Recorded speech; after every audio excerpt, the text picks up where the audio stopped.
She collapsed at my gate like a ghost returning from the dead, the cowboy would later say. And I knew right then, some folks don't beg for help because they're weak. They beg because they've been strong for too damn long. In 1868, when Clara Whitmore's eyes finally closed in the dust of Evan Hale's ranch, she believed she was dying. She was wrong. What waited beyond that darkness wasn't death. It was a second chance she'd never asked for, offered by a man who understood that sometimes the greatest kindness is letting someone rest. If you want to see how a moment of mercy can change two lives forever, stay with me until the end.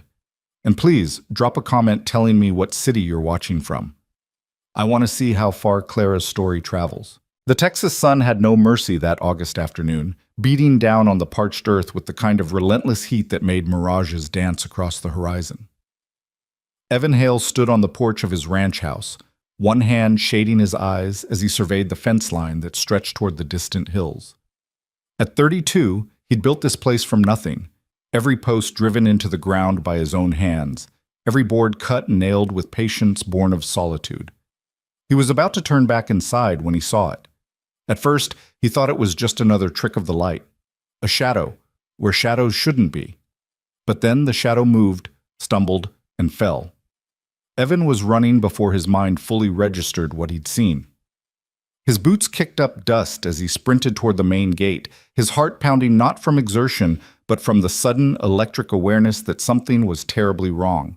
As he got closer, the shadow resolved into a shape he recognized. A person, collapsed face down in the dirt just beyond his property line. He dropped to his knees beside the figure, and his breath caught in his throat. It was a woman. Her dress, once probably a respectable traveling outfit, was torn and filthy, stained with what looked like days or weeks of hard travel. Her dark hair had come loose from whatever pins had once held it, now matted with dust and tangles. Her skin, where he could see it on her hands and face, was burned raw from the sun and covered in scratches and bruises. But it was her breathing that frightened him most, shallow, ragged, the sound of someone whose body was giving up the fight. "Ma'am?"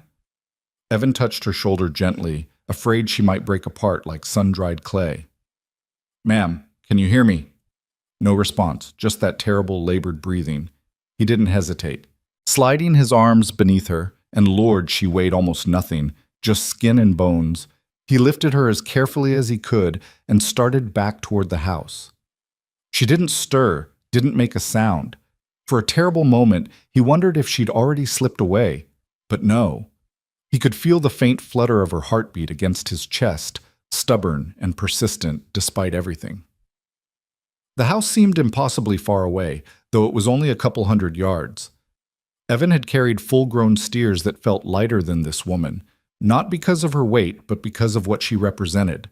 A responsibility he hadn't asked for, a life now dependent on his choices. He kicked open the door to his bedroom, the only real bedroom in the small ranch house, and laid her carefully on the bed. In the better light, he could see more details, and each one made his jaw tighten with anger at whatever had brought her to this state. Bruises darkened her arms. Her fingernails were broken and bloody. There was a gash on her temple, partially hidden by her hair, that looked days old and infected. Her lips were cracked and bleeding from dehydration. "Jesus," he muttered, then immediately felt guilty for the blasphemy, even though there was no one to hear it but an unconscious woman and his own conscience. He'd seen men come back from war looking better than this. Evan had never claimed to be a doctor, but frontier life had taught him the basics of survival medicine. He worked quickly, driven by the fear that any delay might be the difference between life and death. First, water, just a little at a time, carefully spooned between her cracked lips. Most of it dribbled out, but some went down. That was good. That was something. He cleaned the wound on her temple as gently as he could, wincing at the way she flinched even in unconsciousness. The scratches on her arms and hands got the same treatment, water, then a weak solution of carbolic acid he kept for treating injured animals. It would have to do. Her dress was ruined, that much was clear, but he couldn't very well undress an unconscious woman he didn't know. Instead, he covered her with every blanket he owned, knowing that despite the heat of the day, someone in her condition would likely get the chills as her body tried to recover. And then there was nothing left to do but wait. Evan pulled his single chair close to the bedside and sat down heavily, suddenly aware of how his own heart was racing. He studied the woman's face, trying to piece together her story from the evidence before him. She was young, maybe mid-20s, he guessed, though it was hard to tell beneath the dirt and damage. There was something refined in the structure of her face, the kind of bone structure that spoke of good breeding and genteel upbringing. Her hands, despite the current state of them, didn't have the calluses of someone who'd spent her life in hard labor. Eastern, probably. Maybe from a city. Definitely not from around here. But what was an Eastern woman doing collapsed at his gate in the middle of nowhere, Texas? And where had she come from? The sun was setting by the time she finally stirred. Evan had dozed off in the chair, his chin dropped to his chest, when a soft moan startled him awake. He leaned forward immediately, watching as her eyelids fluttered. "Ma'am? Can you hear me?" Her eyes opened, green, he noticed, a deep green like spring grass, and stared up at him without comprehension. For a moment there was just blankness, as if her mind was taking its time catching up to her body. Then awareness flooded back in, and with it, fear. She tried to sit up, but her body wouldn't cooperate. A strangled sound escaped her throat. Not quite a scream, but close. "Easy, easy," Evan said, holding his hands up in what he hoped was a calming gesture. "You're safe.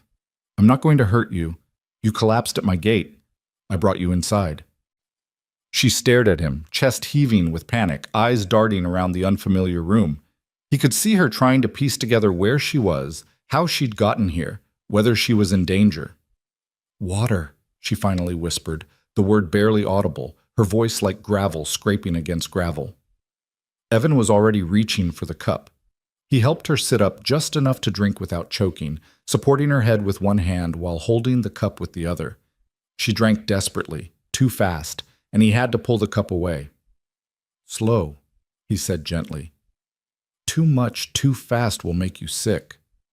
She nodded, understanding in her eyes even as they filled with tears, whether from relief or distress, he couldn't tell. He gave her more water, slowly, until she'd had enough to ease the worst of the thirst. Then he lowered her back onto the pillows and sat back in his chair, giving her space. "What's your name, ma'am?" She opened her mouth, closed it, tried again. "Clara," she whispered. "Clara Whitmore. I'm Evan Hale. This is my ranch. You're safe here." Something in those words, "you're safe here," broke whatever dam she'd been holding inside. Tears spilled down her cheeks, and her whole body began to shake with silent sobs. Evan felt helpless, watching her cry, wanting to comfort her but knowing that any touch from a strange man might make things worse.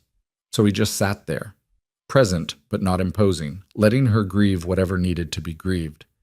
It was full dark by the time the crying stopped. Clara lay still, her eyes closed, but Evan could tell she wasn't asleep, just exhausted beyond measure.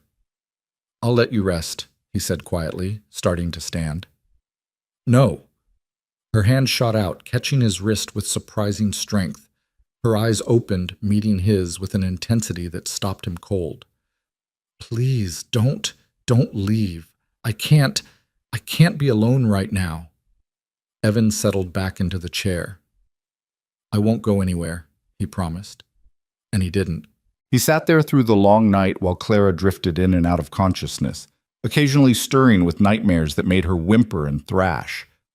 Each time he would speak softly, meaningless words of comfort, just sound to anchor her, until she calmed again. By the time dawn light began creeping through the window, Evan had dozed off again, his head tilted back against the wall, one hand resting on the edge of the bed where Clara's fingers were still loosely curled around his wrist. When he woke, she was watching him. "You stayed," she said, and there was wonder in her voice, as if the concept of someone keeping a promise was foreign to her. "Said I would." Clara studied his face for a long moment, and Evan got the sense that she was trying to measure his character, to determine whether she could trust this strange cowboy who'd pulled her back from the edge of death. Whatever she saw must have satisfied her, because she finally spoke again, her voice stronger than the night before, though still weak. "I need to tell you what happened. You don't have to—" "Yes, I do." She struggled to sit up, and this time he helped her, propping pillows behind her back. "You deserve to know what—" what you've gotten yourself into by helping me." Evan pulled the chair closer and sat down, giving her his full attention. Clara took a shaky breath. "I was traveling with a wagon train. We were coming from Missouri, heading to California. There were 12 wagons, maybe 50 people total. My family, my parents, my younger brother, we were in the third wagon." She paused, her hands twisting in the blanket, and Evan could see the effort it took to continue. "We were 5 days out from Fort Griffin when they came. Raiders. I don't know if they were Comanche or just white men dressed like Comanche. It happened so fast, everything was chaos and screaming and—" Her voice broke, but she pushed on, driven by some need to purge the story from her soul. "My father told me to run. He and my brother were fighting, trying to give people time to escape, and my mother was already—" She closed her eyes. She was already gone. "My father shouted at me to run, to hide, so I did. I crawled under our wagon, and then I just ran. Into the scrub, into the darkness. I ran until I couldn't breathe, and then I hid." Evan felt his hands clenching into fists, but he kept his voice calm. "How long ago?" "I don't know, maybe 2 weeks, 3? The days all blurred together. I've been walking, hiding during the day when I could, trying to find anything, anyone. But there's just nothing out here. Nothing but emptiness." "You walked for 3 weeks?" Evan couldn't hide his shock. That kind of survival, alone, without provisions, in hostile territory, it was almost impossible. "I found water a few times, a creek, some puddles after a rain, and I—" She looked away, ashamed. "I ate insects, roots, anything I could find. I knew if I stopped, I'd die. So I kept walking." The silence that followed felt heavy with the weight of all she'd endured. Evan found himself revising his entire estimation of this fragile-looking woman. There was steel underneath the bruises and exhaustion, steel that had kept her alive through hell. "I'm sorry," he finally said, knowing how inadequate the words were. "I'm so damn sorry that happened to you." Clara's eyes met his, and he saw something fierce flash in them. "I survived," she said simply. "I don't know why I survived when everyone else, when my family, but I did. And I'm not going to waste that." "No," Evan agreed. "You're not." Over the next few days, Clara slowly regained her strength. Evan moved into the bunkhouse, a small spare room he'd built for hired hands he rarely employed, giving Clara the privacy of the main bedroom. He cooked simple meals and brought them to her on a tray: cornbread and beans, eggs when the chickens were generous, venison from his last hunt. She protested at first, insisting she could come to the table, but he could see how even sitting up exhausted her. Her body needed time to recover from what it had been through. On the third day, he found her trying to stand when he brought in breakfast. She'd made it to her feet, one hand braced against the wall, but her legs were shaking so badly he thought she might collapse. "Whoa there," he said, setting the tray down and moving to steady her. "What are you doing?" "I need to get up," Clara said through gritted teeth. "I can't just lie in bed while you—" Her legs gave out, and Evan caught her, lowering her back to sit on the edge of the bed. "You can and you will," he said firmly. "Clara, you walked for 3 weeks on nothing but bugs and rainwater. Your body has been through a trauma most people wouldn't survive. You need to rest."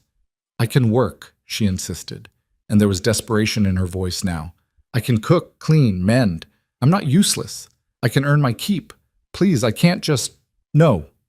The single word, spoken quietly but with absolute finality, stopped her mid-sentence. Evan knelt down so he was at her eye level, his hands still steadying her shoulders. "Listen to me. You don't have to earn anything. You don't owe me. I don't keep a ledger of kindness, Clara. You're here because you need to be, and that's enough." "But I can't just take advantage of—" "You're not taking advantage. You're recovering. There's a difference." He stood up, running a hand through his hair in frustration, not at her, but at whatever had taught her that accepting help meant being weak. "When you're strong enough, if you want to help around the place, fine. But right now your only job is to heal. You understand me?" Clara looked up at him, her eyes swimming with tears again. "Why are you being so kind to me?" The question caught him off guard. Why was he? He'd lived alone for 6 years, preferring solitude to the complications of society. He could have taken her to Fort Griffin, left her with the army doctor, washed his hands of the responsibility. But standing there, looking at this woman who'd survived the unsurvivable, who'd kept walking when any reasonable person would have laid down and died, he knew he couldn't have done anything else. "Because someone should be," he said finally. "Because you've been through hell, and you deserve a moment of peace because—" He paused, searching for words. "Because it's the right thing to do, that's all."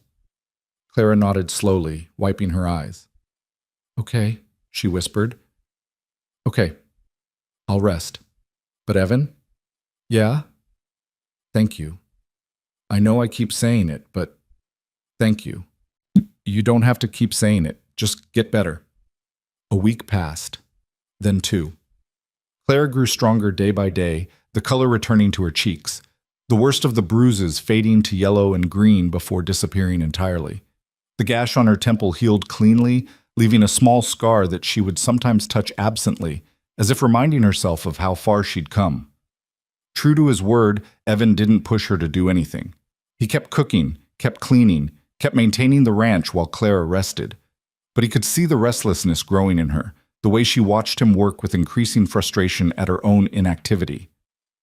On the morning of the 15th day, he came inside to find her standing in the kitchen, fully dressed for the first time since she'd arrived. She'd found one of his old shirts and a pair of trousers that she'd somehow altered to fit her smaller frame. Her hair was braided back neatly, and there was a determined set to her jaw that he was starting to recognize. "I'm helping today," she announced before he could say anything. "And before you argue, let me point out that I walked here from the kitchen without collapsing. I'm not dizzy, and I'm going absolutely mad lying in that bed. So unless you plan to tie me down, I'm going to make myself useful." Evan couldn't help the smile that tugged at his lips. "Is that right?" "That's right." He studied her for a moment, taking in the strength that had returned to her stance, the clarity in her eyes. She was still too thin, still had a ways to go before she'd be fully recovered. But she was right. She was ready for this. "All right," he conceded, "but we start small. And the second you feel tired, you stop. Agreed?" "Agreed." They fell into an easy rhythm that day. Clara insisted on making breakfast, and though Evan hovered nearby, ready to catch her if she fell, she moved through the kitchen with practiced competence. The eggs were perfectly cooked, the coffee strong and hot, the biscuits surprisingly good. "Where did you learn to cook?" he asked around a mouthful of biscuit. "My mother," Clara said, and though sadness flickered across her face, it didn't consume her this time. She believed every woman should know how to run a household, regardless of station. "I used to think it was silly. We had servants who could do all of this. But now—" She trailed off, looking down at her hands. "Now I'm grateful she insisted." After breakfast, she washed the dishes while Evan went out to tend to the horses. When he came back, he found her sweeping the floor, humming softly to herself. The sound stopped him in his tracks. It was the first time he'd heard anything like happiness from her. "You like to sing?" he asked. Clara looked up, startled, a faint blush coloring her cheeks. "I used to, before." "You should sing more. The house could use it." She smiled, a real smile. Not the polite expression she'd been wearing, but something genuine and warm. "Maybe I will." The days began to develop a pattern. Clara would wake early and make breakfast. Evan would handle the heavy ranch work, mending fences, working with the horses, checking on the small herd of cattle he ran. Clara would clean, cook, mend his clothes that had been slowly falling apart from neglect. But it was more than just work. In the evenings, they would sit on the porch and talk. Clara told him about her life before. Growing up in St. Louis, the grand house her father had owned, the parties and social obligations that had seemed so important at the time. Evan told her about building the ranch, about the years he'd spent drifting after the war before finally finding this piece of land and deciding to put down roots. They didn't talk about the attack, and Evan didn't push. He figured she'd tell him more when she was ready. 3 weeks into her recovery, Evan rode into town for supplies. It was a half-day journey to the nearest settlement, barely more than a trading post, a saloon, and a few scattered buildings.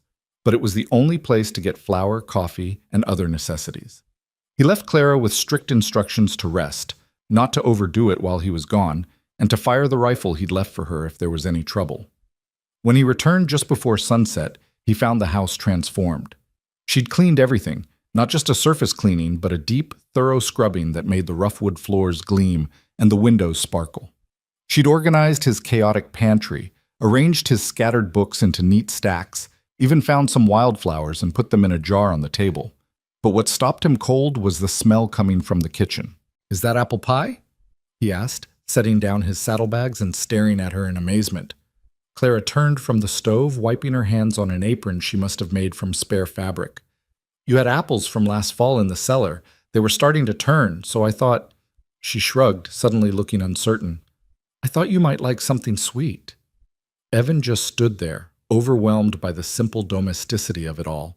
He'd lived alone for so long, eating cold beans from a can more often than not, living in barely controlled chaos. In just a few hours, Clara had turned his house into something that felt like a home. "I overdid it, didn't I?" Clara said, misreading his silence. "You told me to rest, and I—" "No," Evan interrupted. "No, you didn't overdo it. This is—" He gestured around helplessly. "This is wonderful, Clara. Thank you." They ate dinner at the table, real dinner, with plates and forks and the apple pie for dessert. And for the first time since the war, Evan felt something in his chest loosen, something that had been wound tight for years, keeping everyone at arm's length, protecting himself from connection. It was dangerous, he knew. Clara would eventually leave, would go back to wherever she belonged, and he'd be alone again. But for now, in this moment, with the lamplight soft on her face and the taste of apple pie on his tongue, he let himself enjoy it. "Tell me about the ranch," Clara said suddenly. "How did you end up out here?" Evan leaned back in his chair, considering how much to share.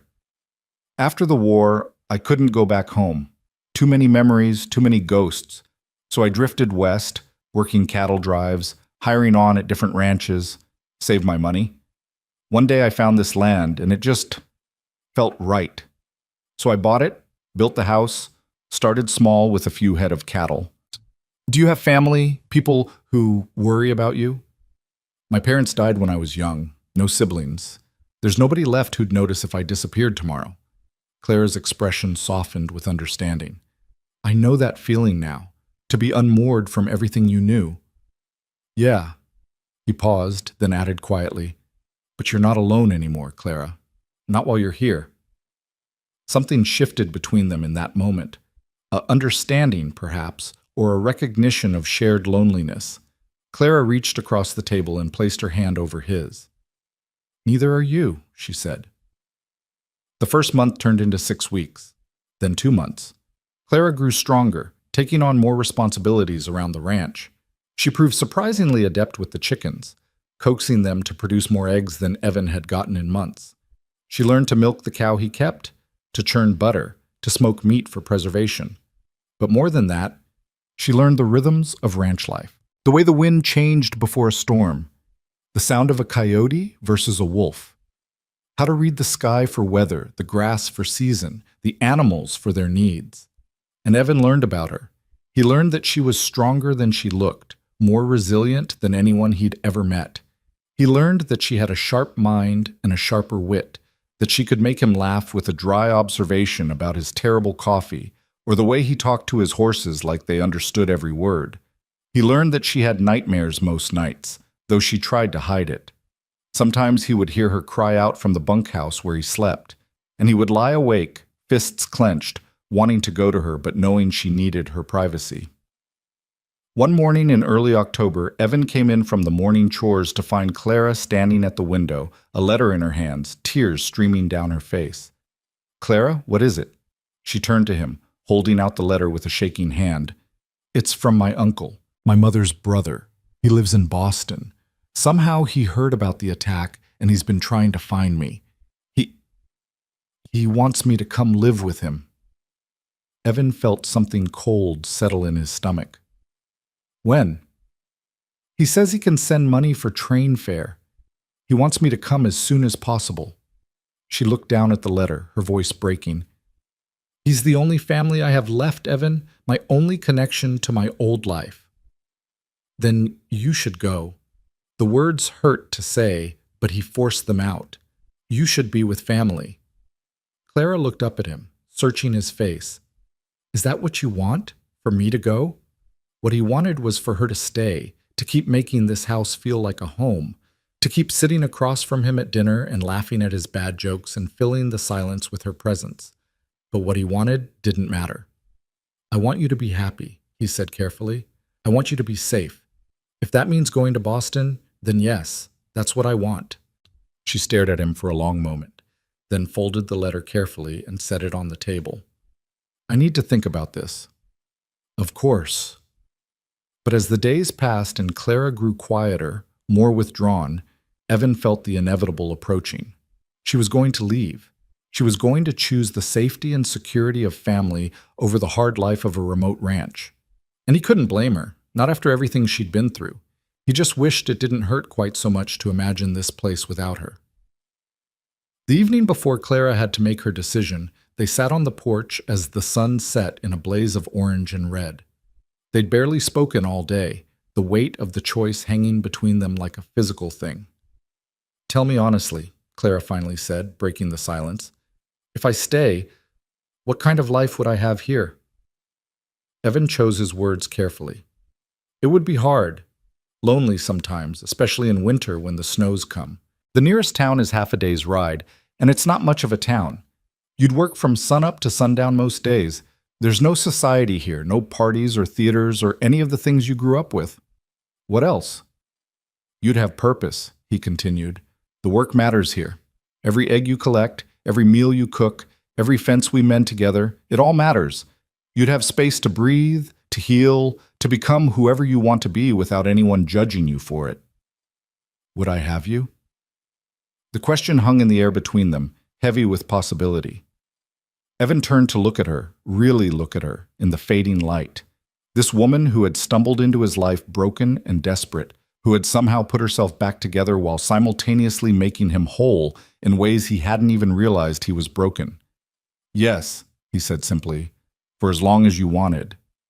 Clara nodded slowly, then stood up and walked to the edge of the porch, looking out at the darkening landscape. Evan waited, hardly breathing, while she wrestled with her decision. Finally, she turned back to face him. "I'm going to write to my uncle tomorrow," she said, and Evan felt his heart sink. But then she continued, "I'm going to thank him for his generous offer, and I'm going to tell him that I've found a home here, that I've found a life worth living, and a man worth building it with." Evan stood slowly, afraid to believe what he was hearing. "You're staying?" "I'm staying," Clara confirmed, and the smile that broke across her face was like sunrise after the longest night. "If you'll have me." He crossed the porch in 3 strides and pulled her into his arms, holding her tight against his chest. She wrapped her arms around him and held on just as fiercely, both of them anchoring themselves to this moment, this choice, this beginning. "I'll have you," Evan whispered into her hair. "For as long as you'll stay, I'll have you." They stood there as full darkness fell, 2 survivors who had found each other against all odds, holding on to the promise of something neither of them had dared to hope for, a future built not on obligation or necessity, but on freely given choice and the quiet certainty that sometimes the best homes are the ones we build ourselves. The letter to Clara's uncle was written the next morning, her hand steady as she formed the words that would seal her decision. Evan watched from across the table, pretending to read a week-old newspaper while his eyes kept drifting to her bent head, the way morning light caught in her dark hair. When she finished, she folded the letter carefully, sealed it with wax, and set it aside with a finality that made something in Evan's chest settle. "That's done then," she said quietly. "Any regrets?" Clara met his eyes directly. "Not a single one." But if Evan had expected their relationship to shift immediately into something more, he was mistaken. Clara seemed content to let things unfold naturally, and he found himself grateful for the patience. They'd both survived too much to rush into something neither fully understood yet. Instead, they fell into a deeper rhythm together, one that felt less like guest and host, and more like partners building something permanent. The first real test came 2 weeks later when the autumn rains started. Not the gentle showers that blessed the earth and moved on, but the kind of relentless downpour that turned the ground to mud and threatened to wash away everything that wasn't secured. Evan woke before dawn to the sound of water hammering on the roof and knew immediately they were in trouble. He found Clara already in the kitchen, fully dressed and lacing up her boots. She'd clearly heard it too. "The east pasture," Evan said without preamble. "There's a gully that runs through it. If this keeps up, it'll flood and we'll lose the fence line. Maybe some cattle too." "What do we need to do?" "We need to move the herd to higher ground before that gully becomes a river." He grabbed his rain slicker from the peg by the door, then hesitated. "Clara, this is going to be rough. Cold, wet, dangerous. You don't have to—" "Don't." She cut him off, her voice firm. "Don't start treating me like I'm fragile again. I can help. Tell me what to do." Something fierce and proud swelled in Evan's chest. He nodded once, then grabbed a second rain slicker, one of his old ones that would be too big for her but would keep her mostly dry. "All right then, let's move." They rode out into the storm together, the rain so heavy it was like riding through a waterfall. Clara handled her horse, a gentle mare named Daisy that Evan had given her to use, with more confidence than he'd expected. She'd been practicing while he worked, he realized, learning to ride properly instead of just sitting astride. The cattle were already nervous, bunched together near the fence line closest to the rising water. Evan could see the gully in the distance, already swollen and angry, pushing against its banks. "We need to push them west," he shouted over the rain, "toward the high ground near the house. You take the left flank, I'll take the right. Just keep them moving in the right direction."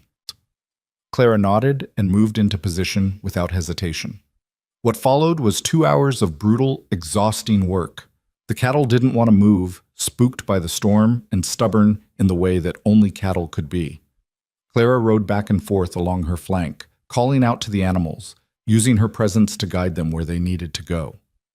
Evan watched her when he could, marveling at her determination. She was soaked through within minutes, her hair plastered to her head, but she never faltered. When one of the steers broke from the group and tried to bolt back toward the flooding gully, she wheeled Daisy around and cut it off, driving it back with the others. By the time they got the herd to safety, both of them were shaking with cold and exhaustion. But the cattle were secure on high ground, and the fence line could be repaired once the storm passed. They rode back to the house in silence, too tired for words. Evan took care of the horses while Clara went inside to change. When he finally made it in, she had the fire roaring and coffee brewing. She'd changed into dry clothes and had laid out dry things for him too. "Thank you," he said, taking the coffee she offered with hands that were still trembling slightly from the cold. "For what?" "For not giving up out there. For being stronger than I gave you credit for." Clara wrapped her hands around her own cup, steam rising between them. "I told you I wasn't fragile. I just needed time to remember who I was before everything happened, before I became just a survivor." "And who are you?" She considered the question seriously. "I'm still figuring that out. But I know I'm someone who doesn't run from hard work, someone who keeps her promises, someone who's building a life worth living." "I like that person," Evan said quietly. "So do I. Finally." The weeks that followed brought more challenges. A section of roof needed repair before winter came in earnest. One of the horses threw a shoe and came up lame, requiring careful nursing. The vegetable garden Claire had planted in late summer needed to be harvested before the first frost. Each challenge they faced together, and each success made the partnership between them stronger. But it was the small moments that Evan treasured most. Clara humming while she worked in the kitchen. The way she'd started leaving little improvements around the house, curtains she'd sewn, a braided rug she'd made from scraps, wildflowers on the table, even as autumn deepened toward winter. The sound of her laughter when he told her about the time he'd accidentally released all the chickens and spent an entire day trying to round them up. One evening in late October, they sat by the fire after dinner, Clara mending one of his shirts while Evan worked on repairing a bridle. The comfortable silence between them was broken by Clara's thoughtful voice. "Can I ask you something personal?" "Of course." "Why did you never marry? Build a family? You've had this place for 6 years. That's a long time to be alone." Evan's hand stilled on the leather. It was a fair question, one he'd asked himself more than once. "After the war, I wasn't fit for company. Too much darkness in my head, too many nightmares. I figured I'd work through it alone, and by the time I felt human again, being alone had become a habit." "And now?" He looked up at her, meeting her eyes in the firelight. Now I'm realizing that some habits need to be broken. Clara set down her mending and moved to sit beside him on the floor near the fire. I was supposed to be married, before the wagon train. There was a man in St. Louis, Thomas Whitfield. He was appropriate, well-connected, everything my parents wanted for me. Evan felt an unexpected stab of something that might have been jealousy. What happened? I realized I didn't love him. I barely knew him, really. We'd had perhaps a dozen chaperoned conversations, but my parents were so excited about the match. And I thought maybe love would come later, the way everyone said it would.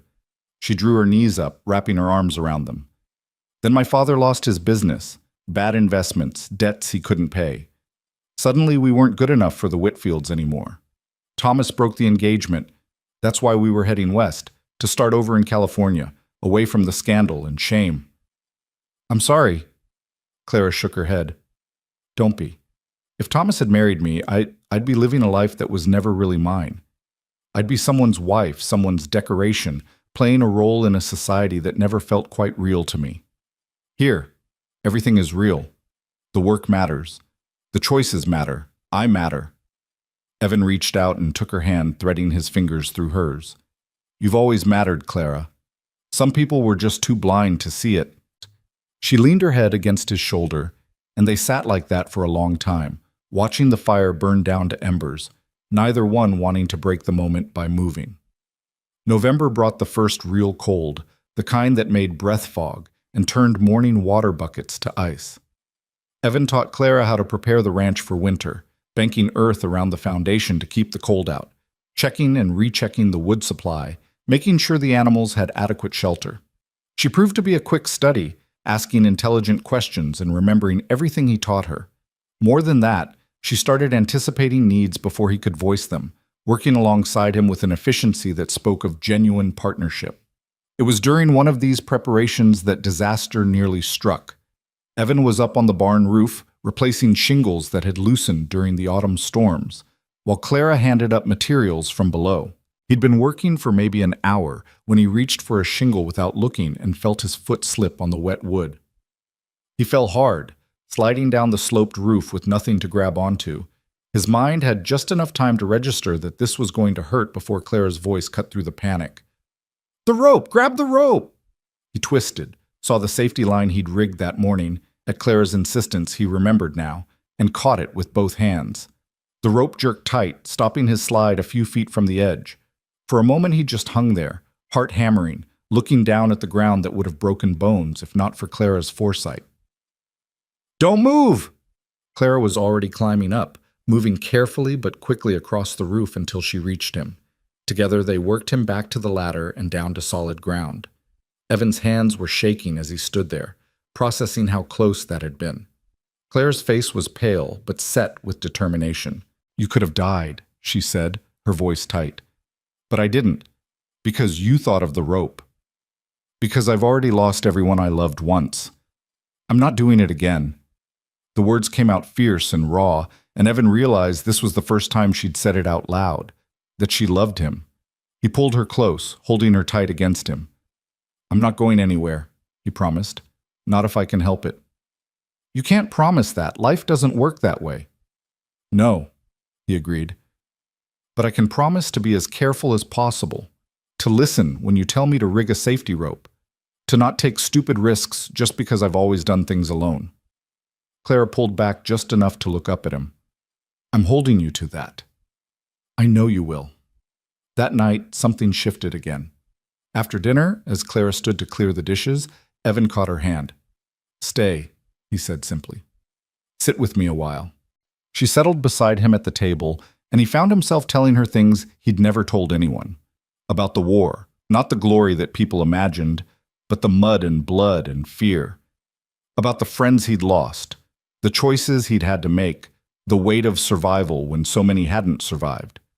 Clara listened without judgment, her hand steady in his, and when he finally ran out of words, she shared her own darkness in return. The sounds of the attack that still woke her at night, the guilt of surviving when her family hadn't, the fear that she'd never feel truly safe again. But I do feel safe here, she added quietly. With you, That's why I stayed. I'm glad you did. I don't think I realized how alone I was until you showed me what it felt like not to be. They talked long into the night, the lamp burning low, building a foundation of honesty and shared pain that was stronger than any built on pretense or romance alone. December arrived with snow that blanketed the ranch in white silence. Clara had never experienced a real winter, and despite the hardship it brought, Evan couldn't help but smile at her wonder when she saw the landscape transformed overnight. "It's beautiful," she breathed, standing at the window with her hands pressed against the cold glass. "It's dangerous," Evan corrected, but gently. "Beautiful, yes, but we need to be prepared. The next town supply run needs to happen soon before the roads become impassable." "Then let's go together." Evan hesitated. He'd been making the supply runs alone for years, and the journey with snow coming could be treacherous. But he also understood what she was asking, to be included, to be trusted as a full partner in this life they were building. "All right," he agreed. "We'll go tomorrow if the weather holds." They set out before dawn, the wagon packed with items to trade: eggs, smoked meat, butter Clara had churned. The journey that took half a day in summer took nearly a full day in winter, the wagon moving slowly through snow-covered ruts. Clara handled the cold better than Evan expected, wrapped in layers and blankets, her face bright with interest as they traveled. She asked questions about the land, the history of the area, the other ranchers they might encounter. Evan found himself seeing the familiar landscape through her eyes, rediscovering details he'd stopped noticing years ago. When they finally reached the trading post, Clara's presence caused a stir. The settlement was small enough that everyone knew everyone, and a new face, especially a woman's face, was noteworthy. Martha Sullivan, who ran the trading post with her husband, descended on them immediately. She was a stout woman in her 50s with sharp eyes that missed nothing and a heart bigger than Texas. "Evan Hale, you've been holding out on us," she declared, looking Clara up and down with frank curiosity. "Who's this?" "Martha, this is Clara Whitmore. She's been staying at the ranch. Clara, Martha Sullivan knows everything that happens within 100 miles. "Don't believe a word he says," Martha said, but she was smiling. "Though in this case, he's not wrong. Come inside, dear, before you freeze. And Evan, you look half-starved as usual. When are you going to learn to cook a proper meal?" Clara and Martha disappeared into the trading post, leaving Evan to handle the wagon with Martha's husband, George. The older man gave him a knowing look. "That's quite a woman you've got there, Evan." "She's not... We're not..." Evan trailed off, realizing he didn't know how to explain their relationship. What were they? Friends? Partners? Something more that neither had been brave enough to name? George chuckled.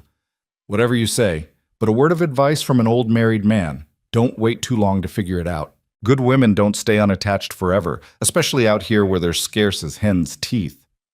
Inside, Clara was being interrogated by Martha with the kind of gentle ruthlessness that only well-meaning older women could achieve. Evan could hear snippets of conversation as he brought in supplies. "Wagon train attack, you poor thing. All alone for 3 weeks? You're a miracle. And Evan just took you in? Well, I'll be. That man's got more heart than he lets on." When Evan finally joined them, he found Clara laughing at something Martha had said, looking more relaxed than he'd seen her in weeks. Martha had clearly decided Clara was worth approving of, which meant the whole settlement would know about her by tomorrow and would generally be welcoming. They traded their goods for flour, sugar, coffee, and other necessities, plus some luxuries Martha insisted on including: real tea, a bar of good soap, even a jar of honey. "For the holidays," she said firmly when Evan tried to protest the generosity. On the ride home, as twilight painted the snow blue and purple, Clara was quiet in a thoughtful way. "What are you thinking about?" Evan asked. "Martha asked me if I was planning to stay. At the ranch, I mean, long term." "What did you tell her?" "I told her yes, and she said..." Clara paused, seeming to choose her words carefully. "She said it was good that you finally had someone, that you'd been alone too long and it had worried her. She said you needed someone to remind you to live, not just survive." Evan was quiet for a moment, watching the horse's breath fog in the cold air. "She's not wrong.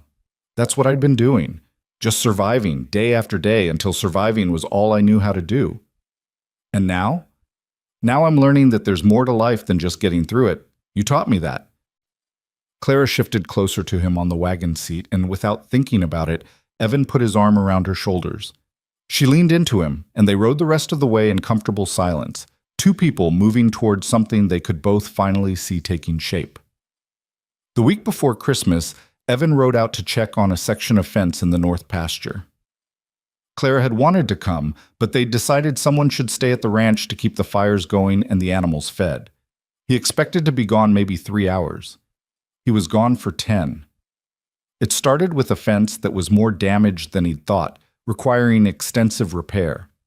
Then one of the cows had wandered farther than expected, requiring tracking and retrieval. By the time he started back, the sun was setting and the temperature was dropping fast. He pushed the horse harder than he should have, worried about Clara alone at the ranch as darkness fell. When he finally rode into the yard, he found every lamp in the house burning and Clara standing on the porch, wrapped in a shawl, her face tight with worry. "Where were you?" she demanded as he dismounted. "You said 3 hours. It's been 10. I thought—" Her voice broke. "I thought something had happened to you." Evan climbed the porch steps and took her cold hands in his. "I'm sorry. The fence was worse than I thought, and one of the cows had wandered. I should have come back and told you I'd be longer." "Yes, you should have." There were tears in her eyes now. "Do you have any idea what it's like to wait and wonder? To imagine finding you frozen somewhere, or thrown from your horse, or attacked by wolves, or any of 100 other horrible things? Clara, I already lost everyone once. I won't survive losing you too." The tears spilled over. "So you need to promise me. Promise me you'll be careful, that you'll come back, that you won't make me sit here wondering if I'm about to be alone again." Evan pulled her into his arms, feeling her shake against him. "I promise. I'm sorry I scared you. I'll be more careful, more thoughtful. I promise." They stood there on the porch, holding each other as the temperature dropped and the stars came out, and Evan realized something that had probably been true for weeks, but that he was only now brave enough to acknowledge. He was in love with her. Completely, irrevocably in love with this strong, stubborn, beautiful woman who had crashed into his solitary life and made him want things he'd given up on years ago. But he didn't say it. Not yet. Clara had been through too much, lost too much, to hear those words from a place of fear and relief. When he told her, it would be from a place of certainty and strength, not because she'd been worried about him. Inside, Clara had prepared dinner, a venison stew that filled the house with warmth and rich smells. They ate in companionable silence, the earlier tension easing into something gentler. "Martha invited us to their Christmas gathering," Clara said as she cleared the dishes. "A few families from the surrounding ranches get together. She said it's nothing fancy, but there's food and music and company. Do you want to go?" Clara hesitated. "I don't know. Part of me wants to meet people, to feel like part of a community again. But part of me is afraid of the questions, the sympathy, the way people look at survivors." Evan understood that. "We don't have to decide now. Think about it. If you want to go, we'll go. If you'd rather stay here, that's fine too." But as Christmas approached, Evan could see Clara wavering toward yes. She'd started baking extra bread, making preserves, all the things someone would bring to a gathering. And on Christmas Eve morning, she came to him with determination in her eyes. "I want to go. I want to stop hiding from life because I'm afraid of what people might think. And I want—" She paused, then continued more quietly. "I want people to see us together, to see that I'm not just some charity case you took in, but someone who belongs here, with you." "You do belong here," Evan said firmly. "Anyone who meets you will see that." They arrived at the Sullivans' place just after noon, the wagon loaded with Clara's contributions. The house was full of people, ranchers and their families, shopkeepers, the few others who made up the scattered community. Children ran underfoot, and the smell of cooking filled the air with promise. Martha welcomed them like family, immediately drawing Clara into the group of women organizing food while the men gathered around the fire, drinking coffee and trading stories. Evan found himself watching Clara across the room, seeing how she smiled and laughed, how she held her own in conversation, how she'd bloomed in the months since she'd arrived at his gate, more dead than alive. George Sullivan appeared at his elbow, following his gaze. "You've got it bad, son." "What?" "Don't play dumb. You look at that woman the way I looked at Martha 40 years ago. Question is, what are you going to do about it?" "I don't know," Evan admitted. "Everything happened so fast, her arriving, getting better, deciding to stay. I don't want to push her into something she's not ready for." "Have you asked her what she's ready for? Or are you just assuming?" Evan opened his mouth to respond, then closed it again. George had a point. He'd been so focused on giving Clara space to heal, on not taking advantage of her vulnerability, that he'd never actually asked what she wanted. "Talk to her," George advised. "Life's too short and uncertain out here to waste time on assumptions. Trust me on that." As evening fell and people began gathering for dinner, Clara found her way to Evan's side. They'd barely had a moment alone since arriving, but now, in the bustle of people preparing to eat, they stood together near the window, watching snow begin to fall outside. "Are you having a good time?" Evan asked. "I am. Everyone's been so welcoming. It feels—" She searched for the word. "It feels like community, like belonging somewhere." "You do belong, here, in this community, at the ranch, with me." Clara turned to look up at him, something serious in her eyes. "Do I? Really? Because sometimes I wonder if you're just being kind, if you feel obligated because you saved my life, if— Clara." He turned to face her fully, taking both her hands in his. "I need you to listen to me. What I feel for you has nothing to do with obligation. You're not some responsibility I'm shouldering. You're—" He struggled to find the right words, aware that people were moving around them, but needing her to hear this. "You're the best thing that's happened to me in longer than I can remember. You make that empty ranch feel like home. You make me want to be better, do better. And I know we haven't known each other long, and I know you've been through hell, but Clara, Dinner's ready!" Martha's voice rang out and the moment shattered. People began moving toward the tables, and Evan had to release Clara's hands, the words he'd been about to say locked back inside. But Clara's eyes were bright, and her fingers squeezed his once before letting go. "Later," she whispered. "We'll talk later." Later came after dinner, after the music and dancing, after they'd said their goodbyes and climbed back into the wagon for the long ride home. The snow had picked up, falling thick and fast, but the horses knew the way even when the path was obscured. Clara sat close to Evan, sharing the blankets and warmth, and after a while she spoke into the quiet night. "What were you going to say?" Before Martha interrupted, Evan kept his eyes on the road ahead, gathering his courage. "I was going to say that I love you, that I'm in love with you, have been for weeks now, maybe from the moment you looked at me with those fierce eyes and insisted you could work. I know it's fast, and I know you might not feel the same way, and that's all right. But you needed to know. You needed to know that when I ask you to stay, it's not charity or kindness. It's love." For a long moment, Clara was silent, and Evan felt his heart hammering against his ribs. Then she laughed, a soft, joyful sound that cut through the falling snow. "You really are terrible at timing, aren't you? First you almost confess in the middle of a Christmas party. Now you're telling me you love me while driving a wagon through a snowstorm." "I'm sorry, Don't be sorry. I love you too, Evan Hale. I think I have since you refused to let me work and told me my only job was to heal. Since you sat beside my bed all night because I was afraid to be alone. Since you showed me that kindness doesn't have to come with conditions." Evan pulled the wagon to a stop right there in the middle of the snowy road. He turned to Clara, cupping her face in his cold hands, and kissed her. She kissed him back, and it was sweet and right, and felt like coming home after a long journey. When they finally pulled apart, both of them were smiling, snowflakes catching in their hair and on their eyelashes. "So what happens now?" Clara asked. "Now we go home," Evan said simply. "And we build the life we both want. Together." They rode the rest of the way through the snow with Clara nestled against Evan's side. Both of them quiet but content, knowing that they'd turned a corner that couldn't be turned back.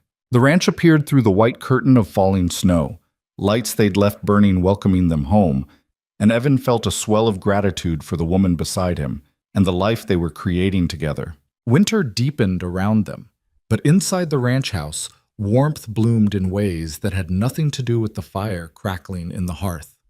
The confession of love had changed something fundamental between Clara and Evan, stripping away the last vestiges of formality and hesitation. They moved through their days with an ease that felt both brand new and ancient, as if they'd been doing this dance for years instead of months. January brought the hardest cold Evan had seen in years, the kind that froze water solid within minutes and made every breath burn in the lungs. They worked together to keep the animals alive and the house warm, their partnership tested by the relentless weather and emerging stronger for it. It was during one of those brutal cold snaps, as they huddled close to the fire after a long day of breaking ice and hauling feed, that Clara asked the question that had been building between them for weeks. "When are you going to ask me to marry you?" Evan nearly choked on his coffee. "I'm sorry, what?" Clara's eyes sparkled with amusement and challenge. "You heard me. We've confessed we love each other. We're living together, working together, building a life together. The only thing we haven't done is make it official. So when are you going to ask?" "I didn't think you'd want to rush into marriage. After everything with Thomas, after the attack, I thought you'd need time." "I've had time, months of it, and I know what I want." She set down her own cup and turned to face him fully. "I want this. You, me, the ranch, a future we build together. I want to wake up every morning knowing I chose this life, chose you, and that you chose me back." Evan reached out and tucked a strand of hair behind her ear, his touch gentle. "I did choose you. The moment you opened those green eyes and looked at me like you were deciding whether to trust me or not, I was done for. So ask me." "Right now, like this? I don't even have a ring, Clara. You deserve something proper, something special." She caught his hand and pressed it to her cheek. "I don't need a ring or a fancy proposal. I just need you to ask me to be your wife. Everything else is just decoration." Evan felt his throat tighten with emotion. Here was this woman who had survived hell itself, who could have chosen safety and society back east, asking him, a solitary cowboy with nothing but a remote ranch and rough hands, to marry her. It felt like grace he didn't deserve. He slid off the chair and knelt in front of her, still holding her hand, and Clara's breath caught in surprise. "Clara Whitmore, you walked into my life half dead, and somehow brought me back to life instead. You make me laugh, you make me think, you make me want to be the man you see when you look at me. Will you marry me? Will you let me spend the rest of my life trying to make you as happy as you've made me?" Tears spilled down Clara's cheeks, but she was smiling so wide it looked like it might split her face. "Yes, yes, of course yes." Evan pulled her down into his arms, and they held each other, both laughing and crying at the same time, the fire crackling beside them and the wind howling outside. The whole world narrowed down to just this moment, this choice, this beginning. When they finally pulled apart, Clara wiped her eyes and laughed shakily. "That was better than anything I could have imagined. Even without a ring?" "Especially without a ring. Though I won't say no if you want to get me one eventually." "I will. I promise. As soon as the weather breaks and I can get to town, I'll find you the best ring I can afford." Clara kissed him softly. "I don't need the best. I just need one that means I'm yours and you're mine." They talked late into the night, making plans for their future. A simple wedding, probably at the Sullivans' place since it was the largest building around, and Martha would never forgive them if they didn't let her help. Spring, maybe, when travel was easier and the weather was kinder. Nothing fancy, just the people they'd come to know and care about, witnesses to the promise they were making. But as February arrived with its promise of eventual thaw, something else arrived too. A letter, forwarded through several hands, that found its way to the ranch on a day when the sun finally broke through the clouds and made the snow sparkle like diamonds. Clara brought it in from the mailbox Evan had installed at the road, her face puzzled. "It's from Boston, from my uncle." Evan felt his stomach drop. They'd assumed that matter was settled, that Clara's letter declining his offer had ended the conversation, but apparently not. Clara opened the envelope with trembling fingers and read silently, her expression shifting from confusion to shock to something Evan couldn't quite read. When she finished, she looked up at him with wide eyes. "He's not accepting my decision. He says I'm being foolish, that I'm clearly not thinking straight after the trauma I've experienced. He's coming here. He's already left Boston. He'll be here within 2 weeks. What? Evan took the letter from her and read it himself, his jaw tightening with each line. The uncle, Gerald Whitmore, wrote with the absolute certainty of someone who believed he knew what was best for everyone. He dismissed Clara's choice to stay as the confused decision of a traumatized young woman. He insisted she needed to return to civilization, to family, to a proper life. And he was coming personally to fetch her, to see this ranch and this cowboy who had clearly taken advantage of his vulnerable niece. He thinks you've manipulated me, Clara said, her voice tight with anger. He thinks I'm too damaged to make my own decisions. Maybe he's right. The words came out before Evan could stop them.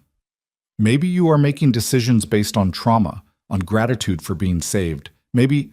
Don't. Clara's voice cut like a whip. Don't you dare finish that sentence. Don't you dare doubt us now, not after everything. I'm not doubting us. I'm doubting myself. Clara, what if he's right? What if you're choosing me because you felt like you had no other choice, because I was here when you needed someone? Clara stood up, her whole body radiating fury. You think I don't know my own mind? You think I haven't spent months examining my feelings, my choices, my reasons?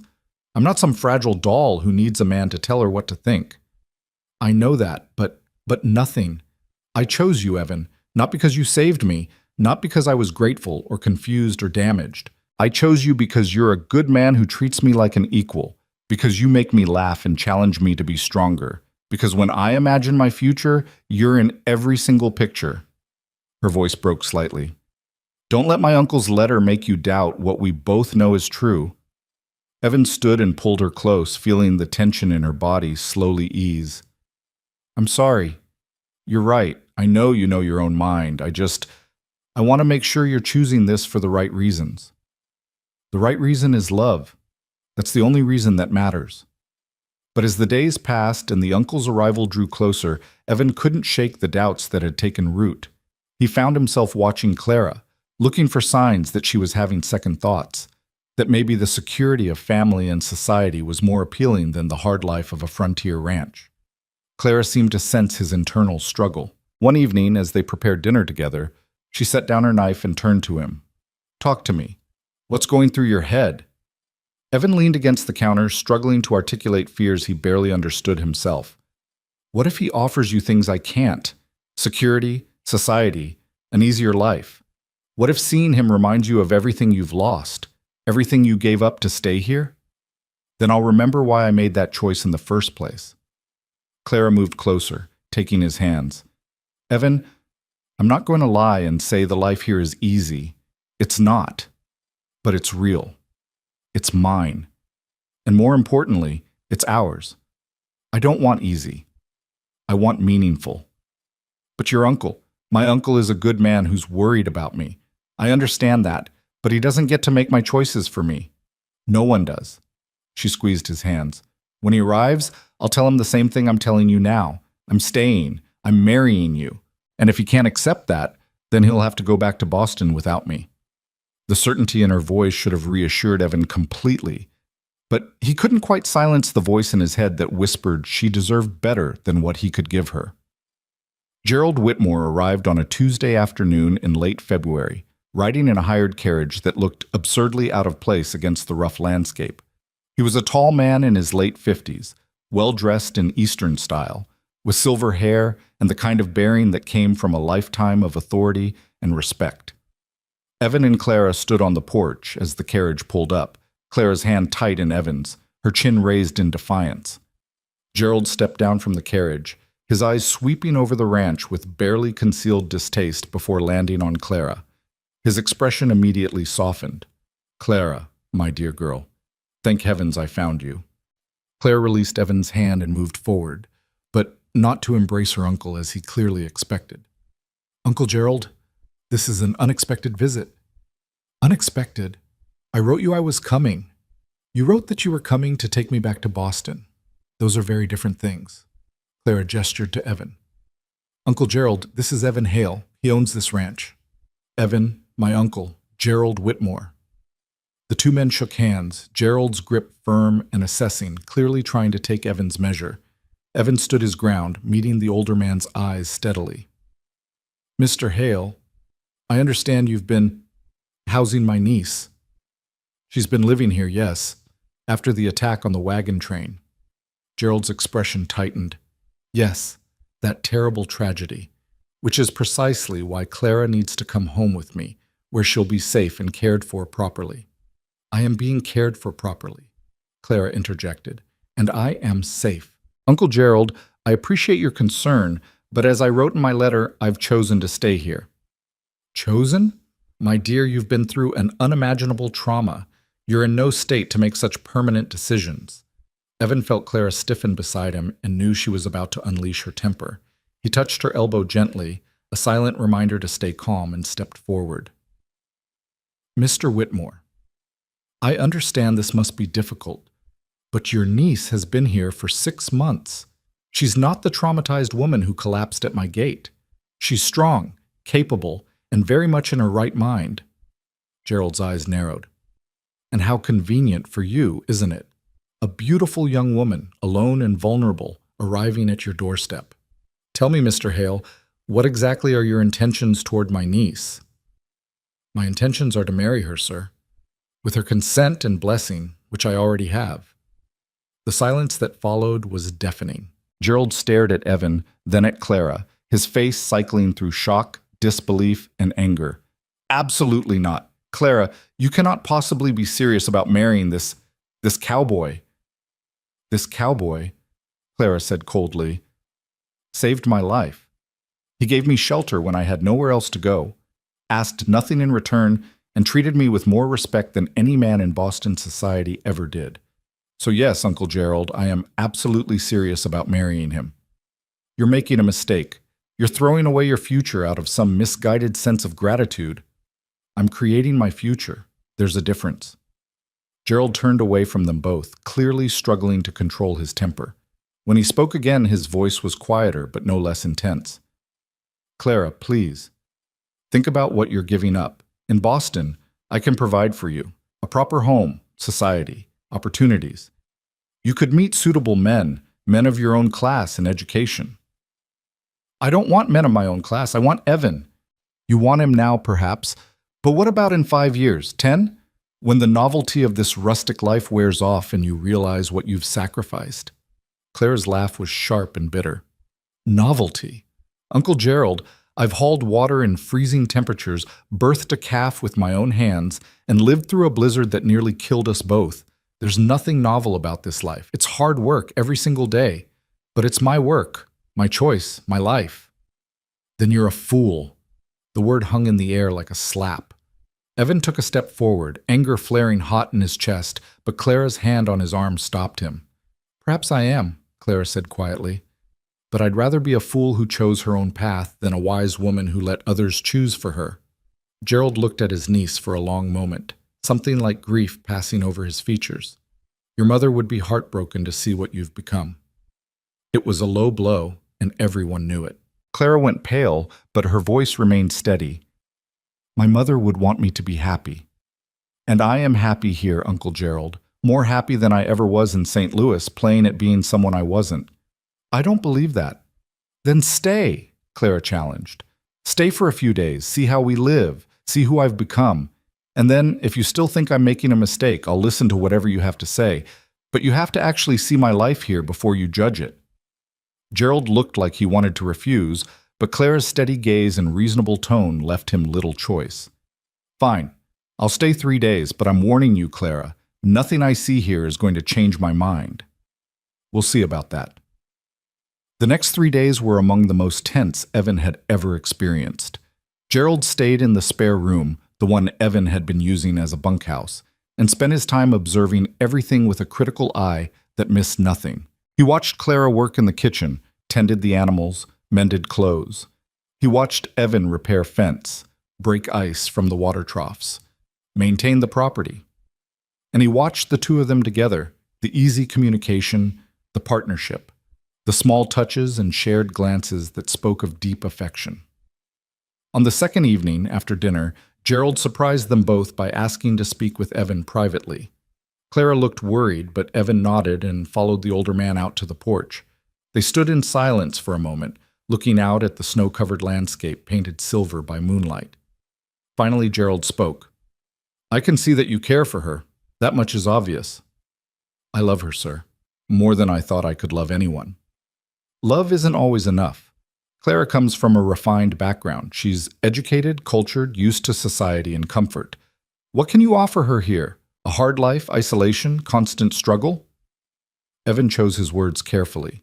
I can offer her purpose, freedom to be herself without judgment, a partnership where her contributions matter and her voice is heard.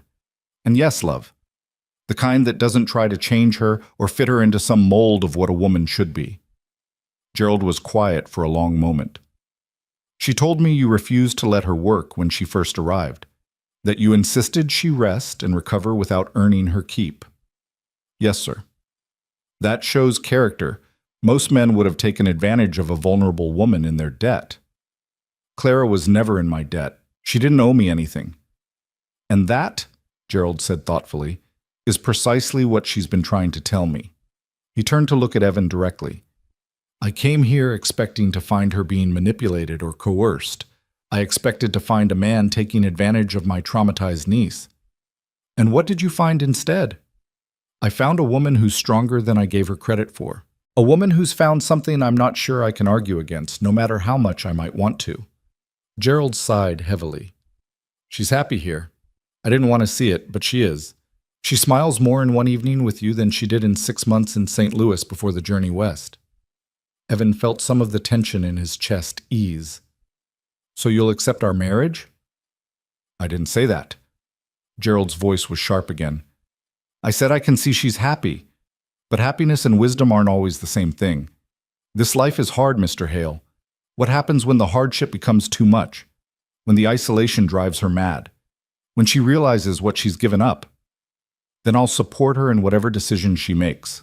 I won't hold her here against her will. But I don't think that's going to happen, sir. Clara's tougher than you think. She survived 3 weeks alone in hostile territory. She can survive anything. Gerald studied him for another long moment, then nodded slowly. Tomorrow, I want to speak with Clara alone. Will you grant me that? Of course, but the decision is hers to make. I know. That's what frightens me. The next day, Clara and her uncle took a long walk together across the snow-covered property. Evan watched them go, Clara's arm linked through Gerald's, their heads bent together in conversation. He forced himself to stay at the ranch, to trust Clara to handle this on her own. They were gone for over 2 hours.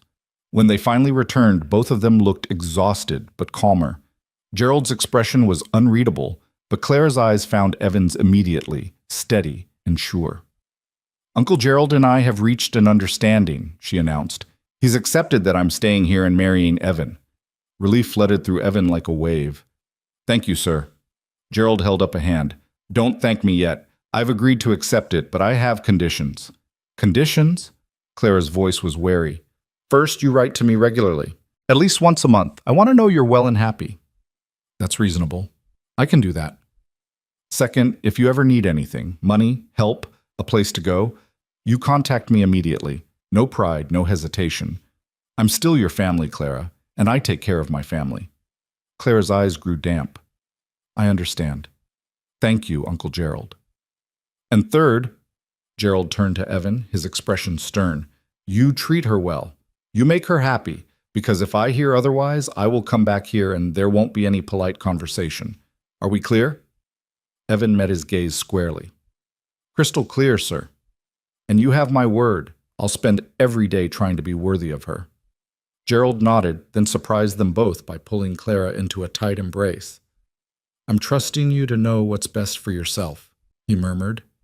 Don't make me regret it. I won't, Clara promised. I'm exactly where I'm meant to be.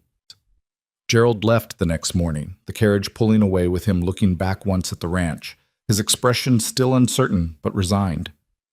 Clara and Evan stood on the porch, her hand in his, watching until the carriage disappeared from view.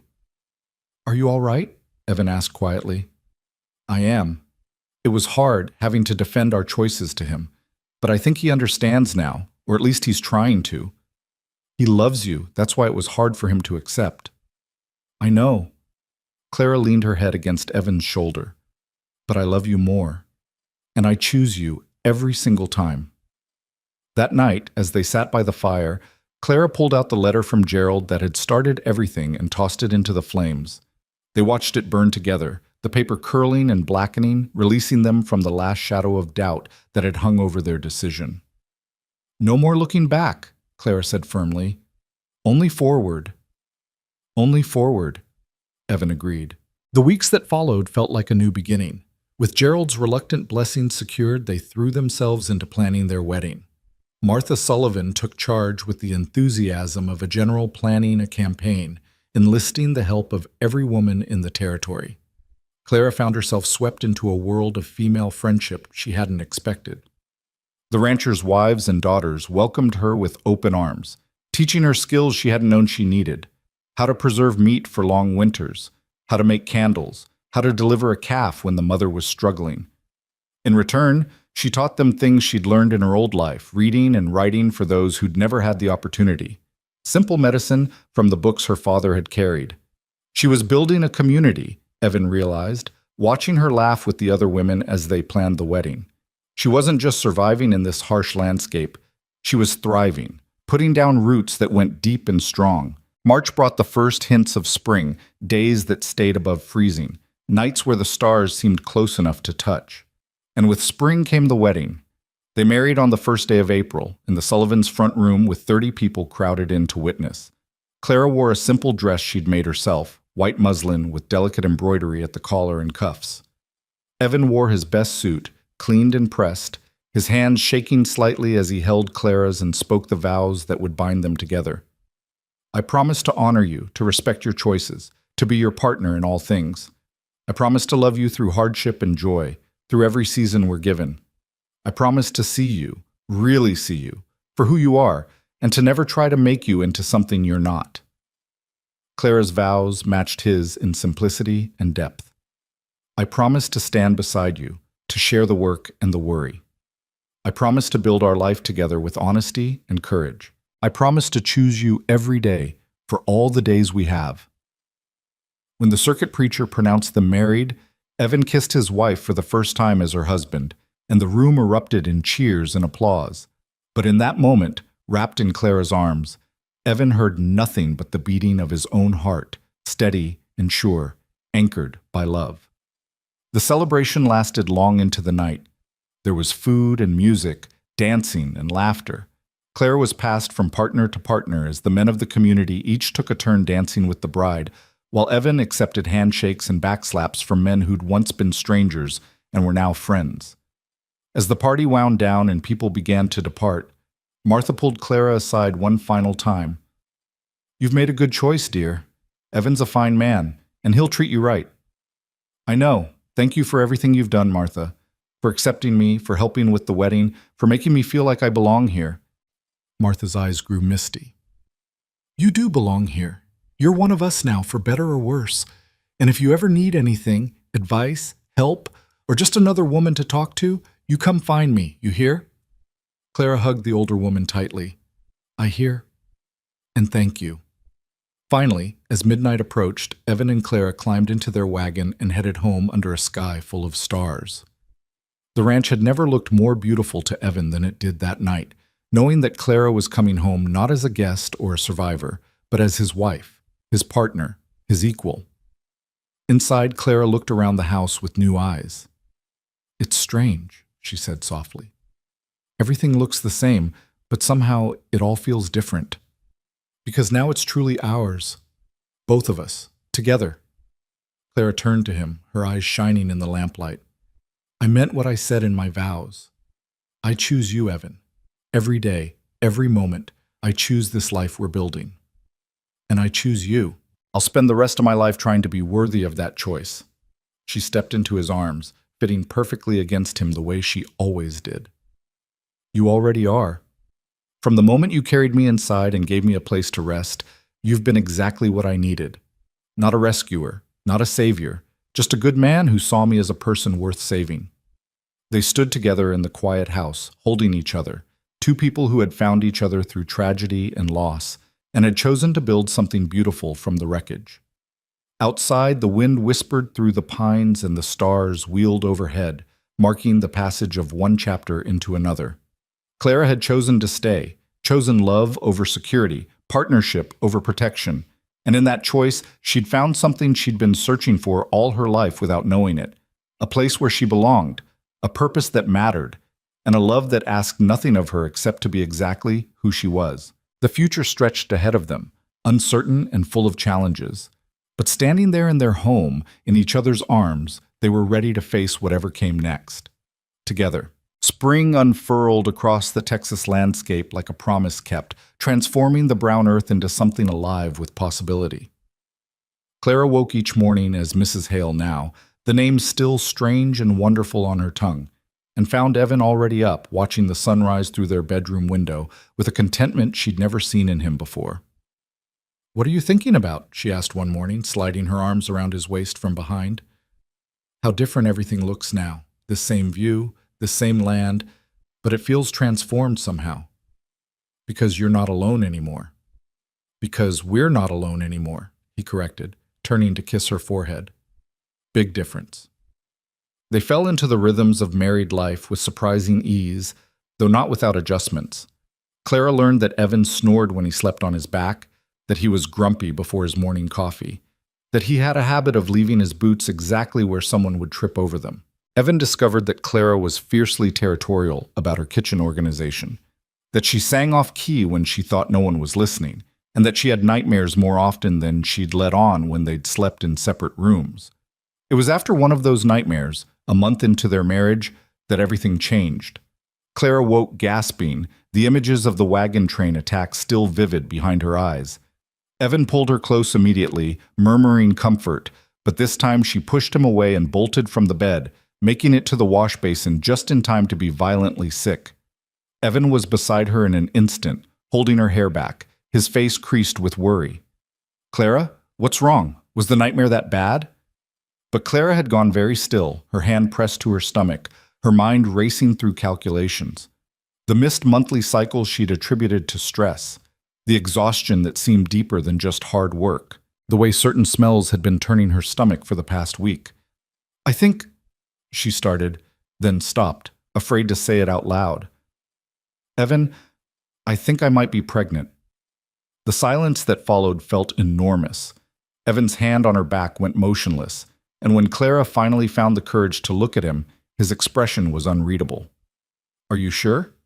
"No, not completely, but all the signs are there. I should have realized sooner, but I thought—" Her voice broke. "Say something, please." Evan's face suddenly broke into the widest smile she'd ever seen on him. "A baby. We're going to have a baby. You're happy about this?" "Happy? Clara, He seemed to struggle for words adequate to the moment. "I never thought I'd have a family. After the war, after choosing this solitary life, I'd made peace with the idea that this ranch would die with me. But now—" He placed his hand gently over hers on her stomach. "Now there's going to be a future I never dared imagine." Relief flooded through Clara, followed quickly by terror. "I don't know how to be a mother. I don't know the first thing about babies or childbirth or any of it. We'll figure it out, together, just like we figured out everything else." But figuring it out proved more complicated than either of them anticipated. Martha Sullivan confirmed Clara's suspicions a week later, examining her with the practiced eye of a woman who'd delivered half the babies in the territory. "You're pregnant, all right. Maybe 2 months along, I'd guess. Baby should come sometime in November, right around Thanksgiving." Martha's expression grew serious. "Now, I'm going to be straight with you, Clara. Childbirth out here isn't like it was back east where you came from. We don't have fancy doctors or hospitals. Women die in childbirth more often than anyone likes to admit." Clara felt the blood drain from her face, but Martha gripped her hand firmly. "I'm not telling you this to scare you. I'm telling you so you understand what you're facing and can prepare. You're young and strong, and that's in your favor.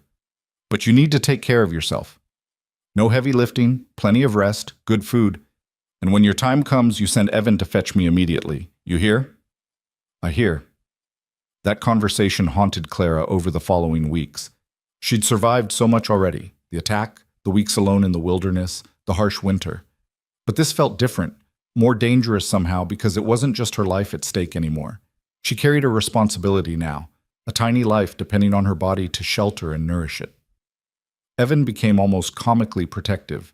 He insisted she stop hauling water, refused to let her lift anything heavier than a cooking pot, and hovered anxiously whenever she so much as stood up too quickly. It was endearing and infuriating in equal measure. "I'm pregnant, not dying," Clara snapped one afternoon when he tried to take a basket of eggs from her hands. "Women have been having babies since the beginning of time while still doing their work. Not my wife, not if I can help it. Evan, I can't spend the next 7 months sitting in a chair like an invalid. I'll go mad." They compromised, as they always did. Clara continued her lighter work, but agreed to let Evan handle anything strenuous. She cooked and cleaned, tended the chickens, worked in the garden she was planting. Evan took over everything else, often working twice as hard to make up for what Clara couldn't do. But there were moments of pure joy, too. The first time Clara felt the baby move, a flutter so faint she almost missed it, she'd grabbed Evan's hand and pressed it to her stomach, though it was far too early for him to feel anything. The wonder in his eyes had made her cry. When her belly began to round noticeably, Evan would rest his hand there each night before they slept, talking softly to the baby about the ranch, about the life they were building, about how loved this child already was. Summer arrived with its brutal heat, made worse by Clara's changing body. She moved more slowly now, her center of gravity shifting, her ankles swelling in the afternoons. The work that had once been manageable became exhausting, and she found herself napping in the middle of the day despite her determination not to. It was during one of these afternoon rests, in late July, that disaster struck. Clara woke to the smell of smoke, not the familiar wood smoke from the stove, but something sharper, more urgent. She pushed herself up from the bed, moving as quickly as her pregnant body would allow, and looked out the window. The barn was on fire. She could see Evan already there, working frantically to free the horses while smoke poured from the upper loft, where they stored hay. Without thinking, Clara grabbed a bucket and ran outside, her heart hammering with fear. "Clara, no! Get back inside!" Evan's voice was hoarse from smoke as he led the last horse to safety. But Clara was already at the well, hauling up water, her pregnant belly making the work awkward but not impossible. Other ranchers who'd seen the smoke were arriving, forming a bucket line from the well to the barn. Clara took her place in the line, passing buckets with shaking hands, refusing to stop even when Evan tried to pull her away. "The baby," he started. "The barn is our livelihood. We can't lose it." It took 2 hours to get the fire under control. By then, half the barn was destroyed, but the other half and all the animals were saved. Clara stood in the yard, covered in soot and ash, her dress soaked with water and sweat, shaking with exhaustion and delayed shock. Evan swept her up in his arms, carrying her inside despite her protests. "That was incredibly stupid and incredibly brave," he said, his voice rough with emotion. "Don't ever scare me like that again. I couldn't just sit inside while everything we've built burned. You could have lost the baby. You could have been hurt." Clara pressed her hand to her belly, feeling the reassuring movement within. "But I wasn't. We weren't. We're both fine." Martha came to check on her the next day, drawn by the news of the fire that had spread through the small community. She examined Clara thoroughly, her expression stern. "Baby seems fine, thank the stars. But Clara, you can't keep pushing yourself like this. Your body is working hard enough just growing this child. You need to be more careful." "I know. I will be." But the fire had damaged more than just the barn. It had damaged their carefully maintained financial balance. The cost of repairs would eat into their savings, money they'd been counting on to get them through the winter and cover the expenses of a new baby. Evan tried to hide his worry, but Clara could see it in the tension of his shoulders, the way he stared at the damaged barn with calculations running behind his eyes. "We'll figure it out," she told him that evening as they sat on the porch, both too exhausted to do more than exist. "We always do. The lumber alone will cost more than I've got saved. And we need to do the repairs before winter comes or we'll lose animals to the cold." Clara was quiet for a moment, an idea forming. What if we asked for help? Clara, not charity, not a loan, but a barn raising, the way Martha described how communities come together.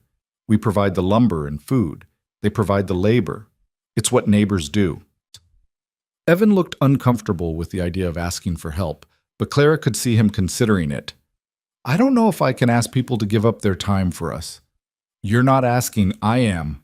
Clara stood, her hand on her belly, determination in every line of her body. We've helped others. You delivered George Sullivan's calf when it was breech. I taught Martha's daughter to read. We're part of this community now, and communities take care of their own. The barn raising was set for the first Saturday in August. To Evan's amazement and Clara's satisfaction, nearly every family within a day's ride showed up.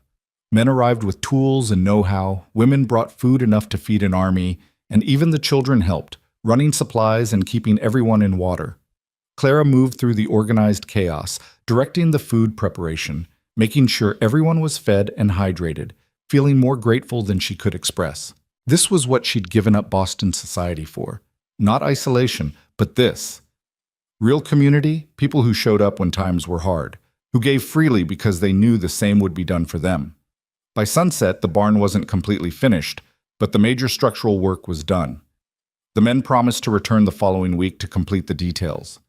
As families packed up to leave, each one stopped to speak with Clara and Evan, accepting their thanks with the easy grace of people who understood that today it was the Hales who needed help, but tomorrow it might be them. After everyone left, Clara and Evan stood looking at the new barn, his arm around her shoulders, her head resting against his chest. You were right, he said quietly. About asking for help. About community. We're not alone out here. We never were. We just had to let people in. August melted into September, and Clara's body continued its transformation. She was large now, moving with the careful deliberation of someone carrying precious cargo. The baby's movements had grown stronger, sometimes visible from the outside, little feet or hands pushing against the walls of her womb. Evan was fascinated and terrified in equal measure. He'd read every book on pregnancy and childbirth he could get his hands on, borrowing from Martha and even sending away for medical texts. But all the reading in the world couldn't prepare him for the reality of watching his wife's body change, knowing that in a few months she would face a trial that could kill her. He didn't voice these fears to Clara, but she knew anyway. She could see it in the way he watched her, the way his hand would unconsciously reach for her belly as if to reassure himself that both she and the baby were still there, still alive. I'm going to be fine, she told him one evening in late September as they prepared for bed. Women do this every day. Women die doing this every day, too. Clara took his face in her hands, forcing him to meet her eyes. I survived the unsurvivable, Evan. I walked for 3 weeks through hostile territory with nothing but determination keeping me alive. I'm not going to die bringing our child into the world. I won't allow it. That's not how it works, Clara. You can't just will yourself to survive childbirth. Can I? I willed myself to survive everything else. She pulled him close, resting his head against her swollen belly. This baby is going to have both parents. I'm going to fight with everything I have to make sure of that. October brought cooler weather and a restlessness to Clara that she couldn't explain. She found herself cleaning things that didn't need cleaning, organizing spaces that were already organized, preparing and re-preparing everything they might need for the baby. It's called nesting, Martha explained when she stopped by for one of her regular check-ins. Means the baby will be here soon. Your body knows, even if your mind doesn't. How soon? Could be a week, could be a month. Babies come on their own schedule. Martha's expression grew serious. Now, we need to talk about the birth itself. What you can expect, what to do when labor starts, all of it. What followed was the most frank and terrifying conversation Clara had ever had. Martha spared no details about the pain, the blood, the sheer physical ordeal of bringing a child into the world. But she also talked about the strength women had, the power of the human body to do what it was designed to do. When your time comes, you remember this. Your body knows what to do. You just need to trust it and let it happen. The pain will be bad. I won't lie about that. But it ends. And when it's over, you'll have your baby. Evan insisted on being present for this conversation, despite Martha's initial protest that it wasn't proper for husbands to know such intimate details. I'm going to be there when she gives birth, he said firmly. I need to know what to expect, how to help her. Martha had looked surprised, but approving. Not many men would say that.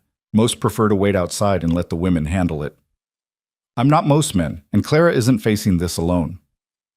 As October drew to a close, Clara felt the first real contractions, not the practice ones Martha had warned her about, but the real thing. They started in the middle of the night, a tightening across her belly that made her gasp. Evan was awake instantly. Is it time? I think so. But Martha said early labor can last for hours. We shouldn't send for her yet. They waited through the pre-dawn hours, timing contractions, Clara pacing the small house because moving seemed to help. As the sun rose, the contractions grew stronger and closer together. Evan finally rode for Martha, pushing his horse harder than was wise, driven by the fear he'd been trying to suppress for months. Martha arrived with her daughter Sarah, who'd assisted at enough births to be useful. They took over the bedroom, setting up supplies, boiling water, transforming the space where Clara and Evan had slept peacefully for months into something clinical and purposeful. What followed were the longest hours of Evan's life. He stayed by Clara's side, holding her hand, wiping sweat from her forehead, murmuring encouragement even as his heart broke watching her in pain. Clara endured it with a strength that left him in awe, walking when she could, breathing through contractions, never crying out, though he could see the agony in her face. As afternoon faded toward evening, Martha examined Clara again and nodded with satisfaction. You're ready. Next contraction, I want you to push. Clara looked at Evan, fear and determination warring in her eyes. He squeezed her hand. You can do this. You're the strongest person I know. The actual birth took another 2 hours. 2 hours of Clara pushing with everything she had, of Martha coaching and encouraging, of Sarah providing support, of Evan holding his wife and wishing desperately that he could take some of the pain for her. And then, just as full darkness fell outside, a baby's cry pierced the air. It's a girl, Martha announced, holding up a tiny, squalling infant covered in blood and vernix. A beautiful, healthy girl. Clara collapsed back against the pillows, exhausted beyond measure, but reaching immediately for her daughter. Martha placed the baby on Clara's chest, and the world seemed to stop. Evan looked at his wife and daughter, both alive, both healthy, and felt something in his chest crack open. Tears streamed down his face as he touched the baby's impossibly small hand, watched her tiny fingers curl around his thumb. She's perfect, Clara whispered, her voice hoarse from hours of labor. Look at her, Evan. She's absolutely perfect. Like her mother. They named her Sarah Catherine, Sarah for Martha's daughter who'd helped with the birth, Catherine after Clara's mother. Sarah Hale, born on October 28, 1869, weighing approximately 6 pounds, with her mother's dark hair and her father's blue eyes. The days that followed were a blur of exhaustion and wonder. Clara recovered slowly, her body healing from the trauma of childbirth. Evan discovered he was completely useless at diapering, but surprisingly good at soothing the baby when she cried in the middle of the night. They took turns sleeping, learned to function on fragments of rest, and marveled at the tiny person who had completely transformed their lives. Martha visited regularly, checking on both mother and baby, bringing food and advice and the reassurance of experience. Other women from the community stopped by with gifts, hand-sewn baby clothes, knitted blankets, jars of preserved food to help the new parents through the demanding early weeks. You've got a good community here, Martha said one afternoon, watching Clara nurse the baby. These people care about you, both of you. I know. I'm grateful for it every day. Your uncle would be proud to see you now. You've built something real here. Clara looked down at Sarah, who was feeding contentedly, one tiny hand pressed against Clara's breast. I never imagined this would be my life. When I left St. Louis, I thought we were heading to California to start over. I never dreamed I'd end up here, with Evan, with our daughter, with all of this. Sometimes the best things in life are the ones we never planned for. As winter approached for the second time since Clara had arrived at the ranch, she found herself reflecting on everything that had changed. A year ago, she'd been a survivor, still healing from trauma, still figuring out who she was in this new life. Now she was a wife, a mother, a full partner in a working ranch, a member of a community. The nightmares that had once plagued her came less frequently now. When they did come, Evan was there to hold her, and increasingly the sound of Sarah's breathing from the cradle beside their bed served as an anchor back to the present. One evening in late November, as they sat by the fire with Sarah sleeping in Clara's arms, Evan spoke the thought that had been building in his mind for weeks. "Do you remember when you first arrived, when you begged to work, and I told you to rest?" "Of course I remember. That was the moment I realized you saw me as a person, not just a problem to be solved. I've been thinking about that a lot lately, about rest and work and what we owe each other." He reached over to stroke Sarah's downy head. "I made you rest because I knew you needed to heal, but I think I needed to heal too. I just didn't know it until you showed me." "Heal from what?" "From being alone, from believing that needing people was weakness, from thinking that survival and living were the same thing." He met Clara's eyes. "You taught me the difference. You taught me that building a life means letting people in, accepting help, being vulnerable. I'm a better man because of you." Clara felt tears prick her eyes. "And I'm a better woman because of you. You gave me space to rest, to heal, to discover who I was without all the expectations and judgments of society. You let me find my own strength." They sat in comfortable silence, watching their daughter sleep, the fire crackling softly, the wind whistling around the corners of the house. Outside, the first snow of the season was beginning to fall, blanketing the ranch in white. "Are you happy?" Evan asked quietly. "Truly happy? No regrets about the life you could have had in Boston?" Clara looked around their small home, so different from the grand house she'd grown up in, but infinitely more precious because it was theirs, built with their own hands and filled with their own choices. She looked at her husband, this good man who'd saved her life and then given her the space to save herself. She looked at their daughter, this miracle they'd created together. "I've never been happier in my life," she said with absolute certainty. "This is exactly where I'm meant to be." And she meant it. The frightened woman who'd collapsed at Evan's gate was gone, transformed into someone stronger, someone who knew her own mind and heart. The lonely cowboy who'd built walls around himself had opened those walls to love. Together they'd created something neither could have imagined alone: a family, a home, a life worth living. Sarah stirred in Clara's arms, making the small sounds that meant she was waking. Evan took his daughter gently, cradling her against his chest with the confidence of a man who'd learned that strength came in many forms. "Hello, little one," he murmured. "Welcome to your first real winter. Your mother and I are going to teach you everything we know about this life, about hard work and honest effort, about community and kindness, about choosing love even when it's difficult." Clara watched her husband with their daughter and felt her heart swell with a joy so intense it was almost painful. This was what she'd been searching for all along, though she hadn't known it. Not rescue, but partnership. Not safety, but purpose. Not an easy life, but a meaningful one. Outside, the snow continued to fall, covering the scarred earth with fresh white, promising renewal and new beginnings. Inside, a family gathered close against the cold, bound together by choice and love, and the quiet determination to build something lasting. The story that had begun with collapse and desperation had transformed into something beautiful. And though challenges would come, they always did, Clara and Evan would face them together, stronger for having found each other, ready for whatever the future might bring. Sarah's first winter passed in a blur of sleepless nights and small miracles. By the time spring returned, she'd grown into a chubby, happy baby who smiled at everything and everyone, particularly her father. Evan was completely besotted, spending every spare moment making her laugh or carrying her around the ranch, pointing out horses and chickens, and explaining ranch operations to an infant who couldn't possibly understand but seemed fascinated nonetheless.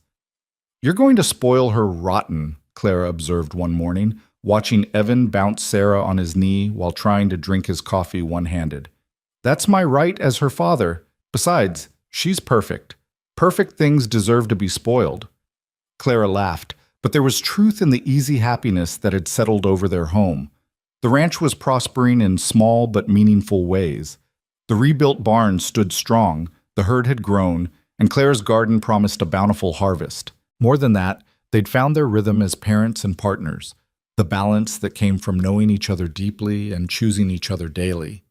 But it was in late April, as Clara worked in her garden while Sarah napped in a basket nearby, that an idea took root alongside the vegetables she was planting.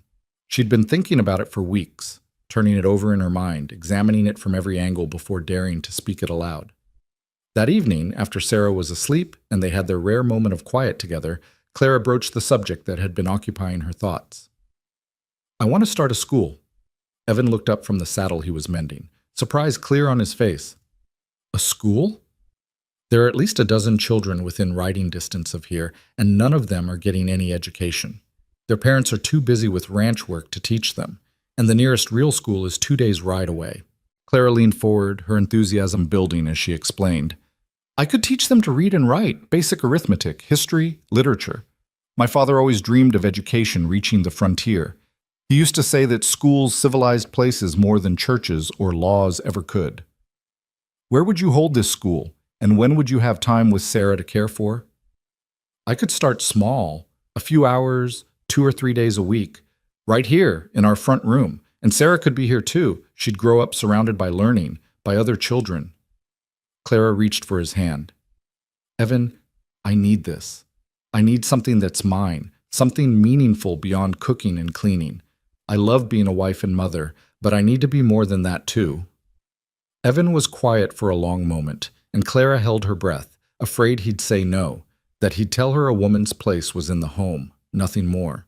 But when he spoke, his voice was thoughtful rather than dismissive. "Your father would be proud. Teaching those children, giving them opportunities they wouldn't otherwise have, that's important work." He squeezed her hand. "But are you sure you're ready for this? Sarah's only 6 months old. That's a lot to take on." "I'm sure. And I'll need your support, your help. This can't just be my project. It needs to be ours together." "Then we'll make it work. We always do." The response from the community was overwhelming. When Clara mentioned her idea to Martha, word spread quickly, and within 2 weeks, 6 families had committed to sending their children. The ages ranged from 5 to 14, a challenging mix, but Clara felt more energized than she had in months. They converted the front room into a makeshift classroom. Evan built simple benches and a larger table that could serve as Clara's desk. Martha donated some old primers and readers. Clara wrote to her uncle in Boston, asking if he could send but any books he thought appropriate, and Gerald responded with an entire trunk of educational materials and a letter expressing his pride in what she was doing. The school opened on the first Monday in June. 7 children showed up that first day, 6 who'd been promised, and 1 more whose parents had heard about it last minute. They ranged from little Emma Sullivan, barely 5 years old, to Jacob Morrison, a gangly 14-year-old who could barely write his own name but desperately wanted to learn. Clara stood before them, Sarah in a sling against her chest, and felt a wave of purpose wash over her. This was right. This mattered. "Good morning. My name is Mrs. Hale, and I'm going to be your teacher. We're going to learn together, reading, writing, arithmetic, and anything else you're curious about. But first, I want to know your names and what you most want to learn." The answers varied wildly. Emma wanted to read fairy tales. Jacob wanted to write letters. 10-year-old Margaret Chen wanted to learn about faraway places. 8-year-old Thomas wanted to know about science and how things worked. Clara looked at their eager faces and made a promise to herself and to them. She would give these children what her father had always believed every child deserved, a chance to be more than circumstance had made them, to dream beyond the boundaries of their known world. The first months were challenging. The children's skill levels varied so dramatically that Clara often felt like she was teaching 4 different classes simultaneously. She learned to be creative, having the older students help the younger ones, creating lessons that could be adapted to different levels, bringing in real-world examples from ranch life to make learning relevant. Evan proved invaluable. He taught the children practical mathematics through ranch problems, how to calculate feed needed for livestock, how to measure fence posts, how to divide up grazing land fairly. He brought in interesting rocks and plants for them to examine and classify. He even taught them basic carpentry, much to Clara's amusement. "I thought this was supposed to be a reading and writing school," she teased one afternoon, watching Evan show Jacob how to properly use a saw. "Education is education. These children need practical skills as much as book learning." "My father would have liked you. He always said the best education prepared people for the real world, not just the world of ideas." By autumn, the school had grown to 12 students, and Clara had to start holding classes 4 days a week to accommodate everyone. It was exhausting work on top of being a wife and mother, but it filled something in Clara's soul that she hadn't realized was empty. She was making a difference, contributing to her community in a way that would ripple forward for generations. The children adored her. She was patient but firm, creative in her teaching, and genuinely interested in each child's unique gifts and struggles.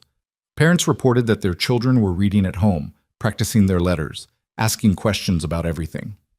The community was changing, becoming more educated, more curious, more connected to the wider world. But it was in December, as they approached the 2-year anniversary of Clara's arrival at the ranch, that the biggest challenge arose.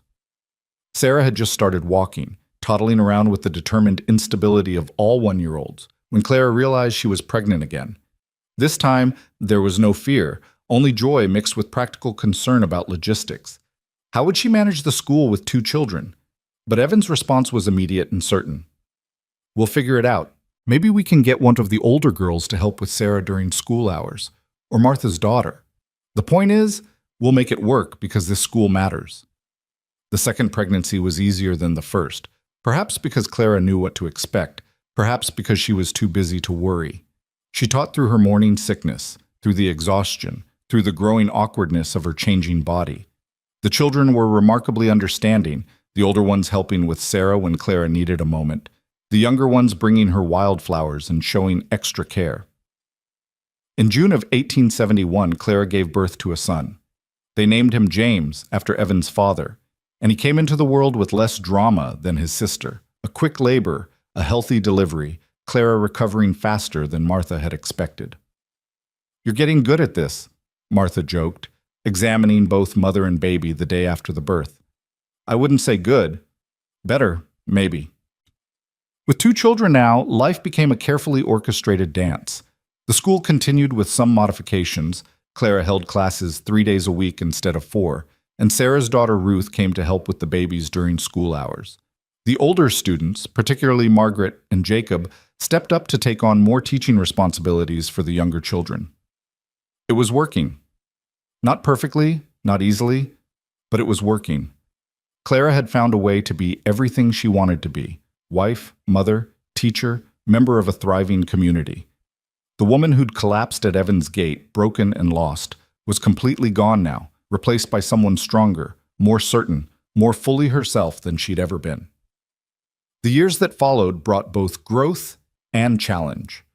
A drought in 72 tested the ranch's resources. A terrible winter in 73 took several head of cattle. Sarah grew from a toddler into a bright, curious 5-year-old who loved books as much as her mother did. James proved to be more interested in the physical world, always covered in dirt, fascinated by how things worked. The school flourished beyond Clara's wildest dreams. By 1874, she had 23 students and had convinced the community to build an actual schoolhouse on land Evan donated. It was a simple building, just one room with a wood stove and proper desks, but it represented something profound. A community's commitment to education, to their children's futures, to the idea that frontier life didn't have to mean ignorance. The dedication ceremony brought people from miles around. Clara stood with Evan, watching the children run in and out of the new building with excitement, and felt tears prick her eyes. "What are you thinking?" Evan asked, his arm around her waist. "I'm thinking about the day I arrived here, about who I was then and who I've become, about how a moment of kindness can change everything." "You changed everything, not just for me, but for all of these families, these children. We changed everything, together." Clara looked up at her husband, this good man who'd given her space to rest when she needed it most, who'd supported every dream she'd dared to voice. "Do you remember what you said to me that day, when I begged to work? I told you to rest beside me. You did, and in that rest, I found the strength to become who I was meant to be." She gestured at the schoolhouse, at their children playing with the others, at the community gathered in celebration. All of this started with that choice. Your choice to let me heal, my choice to stay, our choice to build something together. It was true. The school had transformed the community in ways neither of them had anticipated. Children who would have grown up illiterate were now reading, writing, calculating.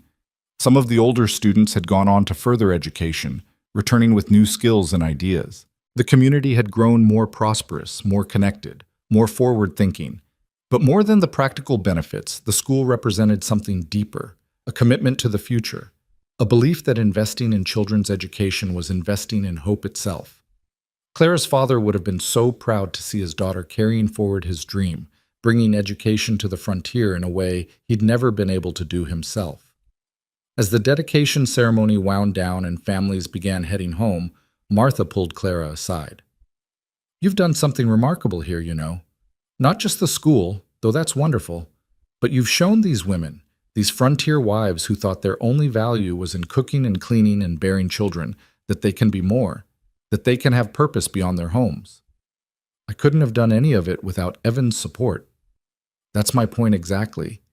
You two have shown what a true partnership looks like. He didn't tell you to stay home and be satisfied with being a wife and mother. He helped you build something bigger. That matters, Clara. That changes things for all of us." The conversation stayed with Clara as the years continued to unfold. She and Evan had become models for the younger couples in the community, a marriage built on mutual respect and support, where both partners pursued their passions while building a life together. In 1876, something extraordinary happened. The territorial governor visited their small settlement and heard about Clara's school.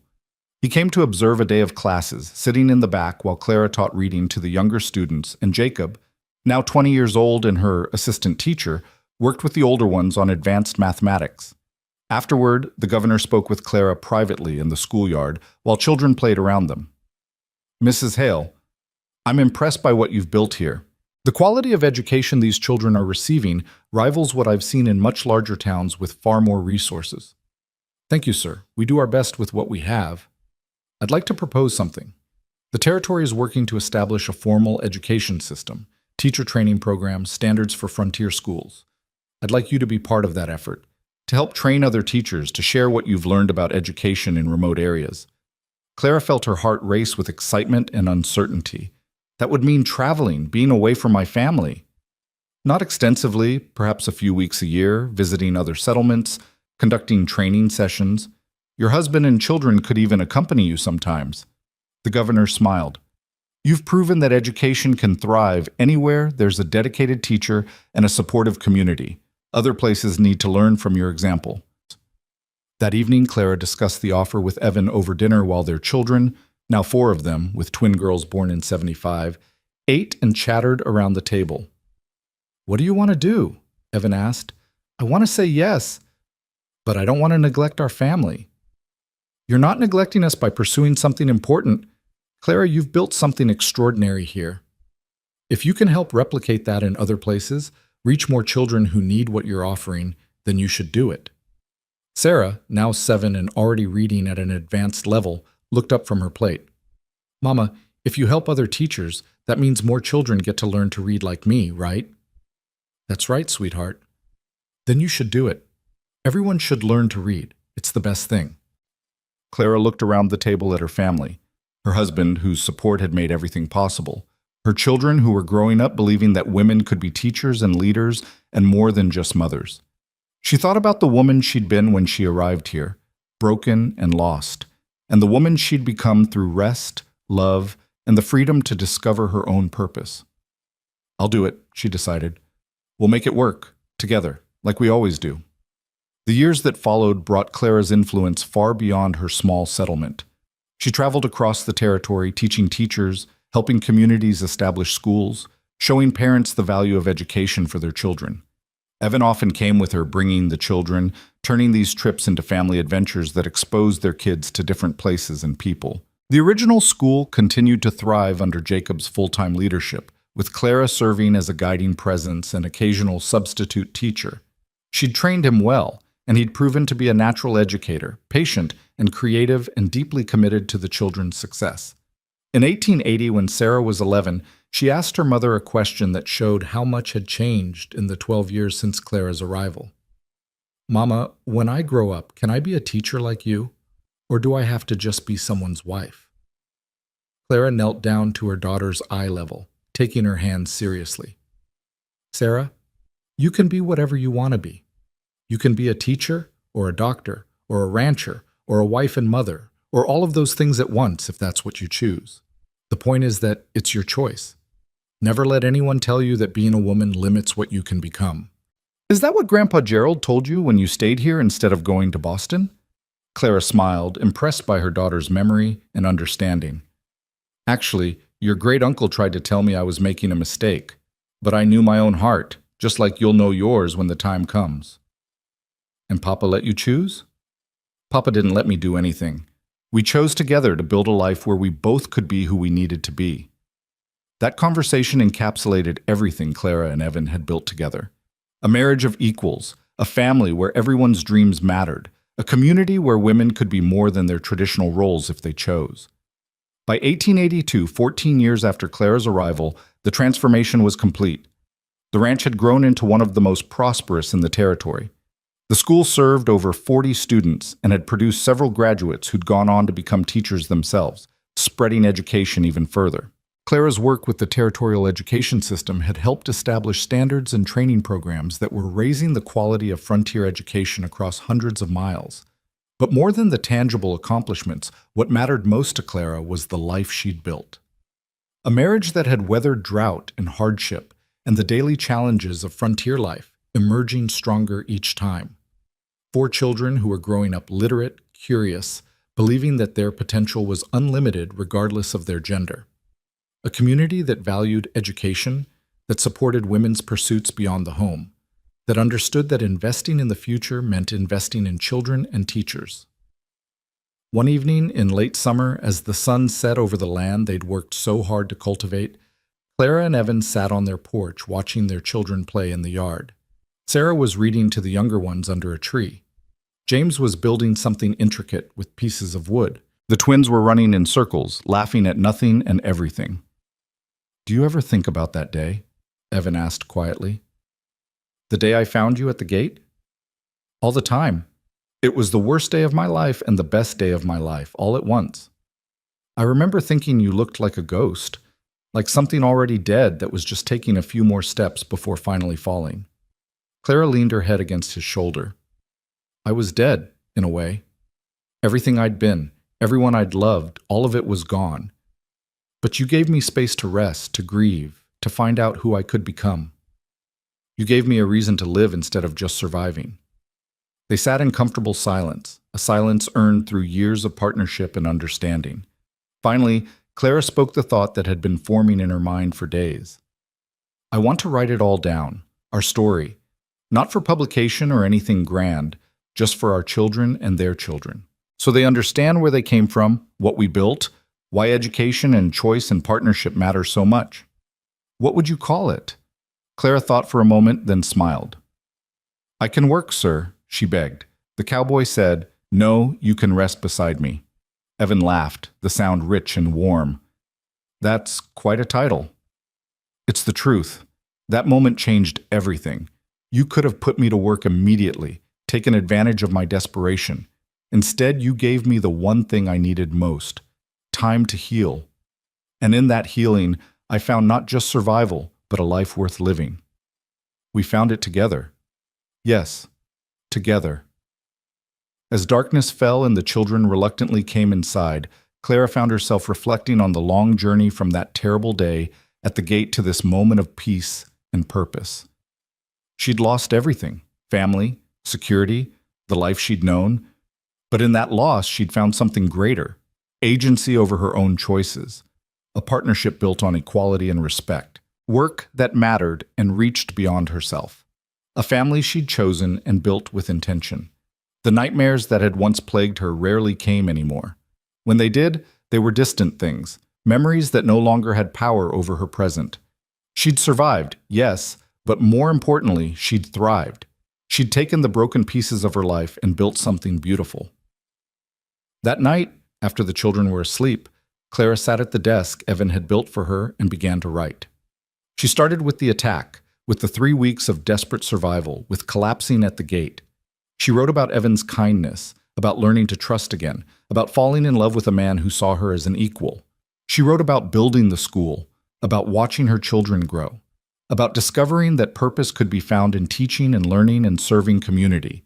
But most of all, she wrote about rest, about how sometimes the greatest gift one person can give another is permission to stop fighting, to heal, to discover who they really are when survival is no longer the only goal. Years later, when Clara's hair had gone silver and Evan's hands were gnarled with arthritis, they would sit on that same porch and watch their grandchildren play. The school had long since outgrown its original building, now a proper institution with multiple teachers and a curriculum that prepared students for universities back east. Several of their own children had become teachers, carrying forward Clara's legacy of education. Sarah, their eldest, had indeed become a teacher and then a school administrator, eventually overseeing education programs across 3 territories. James had become a rancher like his father, but one who believed in supporting his wife's work as a physician, the first female doctor in their territory. The twins had pursued their own paths, one becoming a writer, the other a lawyer. The community they'd helped build had grown into a proper town, with churches and businesses and opportunities that attracted families from across the country. But at its heart remained the school, the commitment to education that Clara had started in her front room with 7 students and a baby in a sling. "Do you have any regrets?" Sarah asked her mother one day, visiting with her own children. "About not going to Boston, about choosing this hard life instead of an easier one?" Clara looked at her daughter, at the accomplished woman she'd become, and smiled. "Not a single one. Every choice I made, every challenge I faced led to this, to you, to your siblings, to the thousands of children who've learned to read and dream because of our school. How could I regret any of that? But it was so hard, especially in the beginning. Hard doesn't mean wrong, and easy doesn't mean right. Your father understood that when he told me to rest instead of letting me work myself to death out of misplaced pride. He understood that sometimes the hardest thing and the right thing are the same." On Clara's 75th birthday, the community held a celebration in her honor. The schoolhouse, now one of several in the growing town, was renamed the Clara Whitmore Hale School for Education. Students from across 4 decades came to pay tribute to the teacher who'd changed their lives. The territorial governor, now a state governor as they'd achieved statehood, gave a speech about Clara's impact on education policy across the entire region. But the moment that mattered most to Clara came at the end of the evening when a young woman approached her nervously. "Mrs. Hale, you don't know me, but I wanted to thank you. My mother was one of your first students. She learned to read in your front room when she was 8 years old. Because of that, she was able to teach me to read before I ever started school. And now I'm studying to become a teacher myself. So I wanted you to know that your influence reaches farther than you probably realize. You didn't just teach my mother, you changed our entire family's trajectory." Clara felt tears stream down her face as she hugged this young woman, this living proof that education rippled forward through generations. This was what her father had dreamed of, what she'd worked so hard to build. Not just reading and writing, but transformation. Hope. Possibility. That night, as Evan helped her to bed, both of them moving slowly now, bodies worn from years of hard work, Clara reflected on the extraordinary gift she'd been given. Not just survival, though that would have been enough, but the opportunity to build something meaningful from tragedy, to transform loss into legacy. "Thank you," she said to Evan, as she had so many times over their 50 years together. "For what this time? For telling me to rest when I wanted to work, for understanding what I needed before I knew it myself, for building a life where I could be all the things I wanted to be." Evan kissed her forehead gently. "Thank you for collapsing at my gate, for choosing to stay, for showing me what life could be when lived fully, not just endured." They fell asleep holding hands, as they had for decades. 2 people who'd found each other in the darkest moment and built something luminous from the ashes of loss. Clara Whitmore Hale died peacefully in her sleep 3 years later, surrounded by children, grandchildren, and great-grandchildren. Her funeral was attended by hundreds, former students, fellow teachers, community members whose lives she'd touched. The school closed for the day, every student and teacher attending to honor the woman who'd believed that education could transform the frontier. Evan followed her 6 months later, as if he couldn't bear to be without his partner for long. They were buried side by side on a hill overlooking the ranch they'd built together, with a simple marker that read, "Here rest Clara and Evan Hale. She begged to work. He told her to rest." Together, they built a legacy of love and learning. But their true monument wasn't the gravestone or even the school that bore Clara's name. It was the hundreds of educated children who'd grown into adults who valued learning. It was the generations of teachers Clara had trained and inspired. It was the transformation of a frontier community into a place where education, equality, and partnership were fundamental values. And it all started with a moment of kindness, a woman collapsing at a gate, a man who chose mercy over exploitation, a decision to let someone rest instead of demanding they immediately prove their worth. That moment, that choice, changed everything. Not just for Clara and Evan, but for everyone their lives touched. It proved that sometimes the most revolutionary act is simple kindness, that giving someone space to heal can unleash potential no one imagined, that love built on respect and partnership can transform not just two lives, but an entire community. The story of Clara and Evan became legend in that part of Texas, told and retold until it took on the quality of myth. But at its heart remained a simple truth that their children, grandchildren, and great-grandchildren carried forward, that we all deserve the space to rest, to heal, to discover who we're meant to be. And that the greatest gift we can give another person is the freedom to make their own choices, supported by love that asks nothing except the chance to walk beside them as they become their fullest selves. In the end, Clara hadn't just survived. She'd lived fully, loved deeply, and left the world better than she'd found it.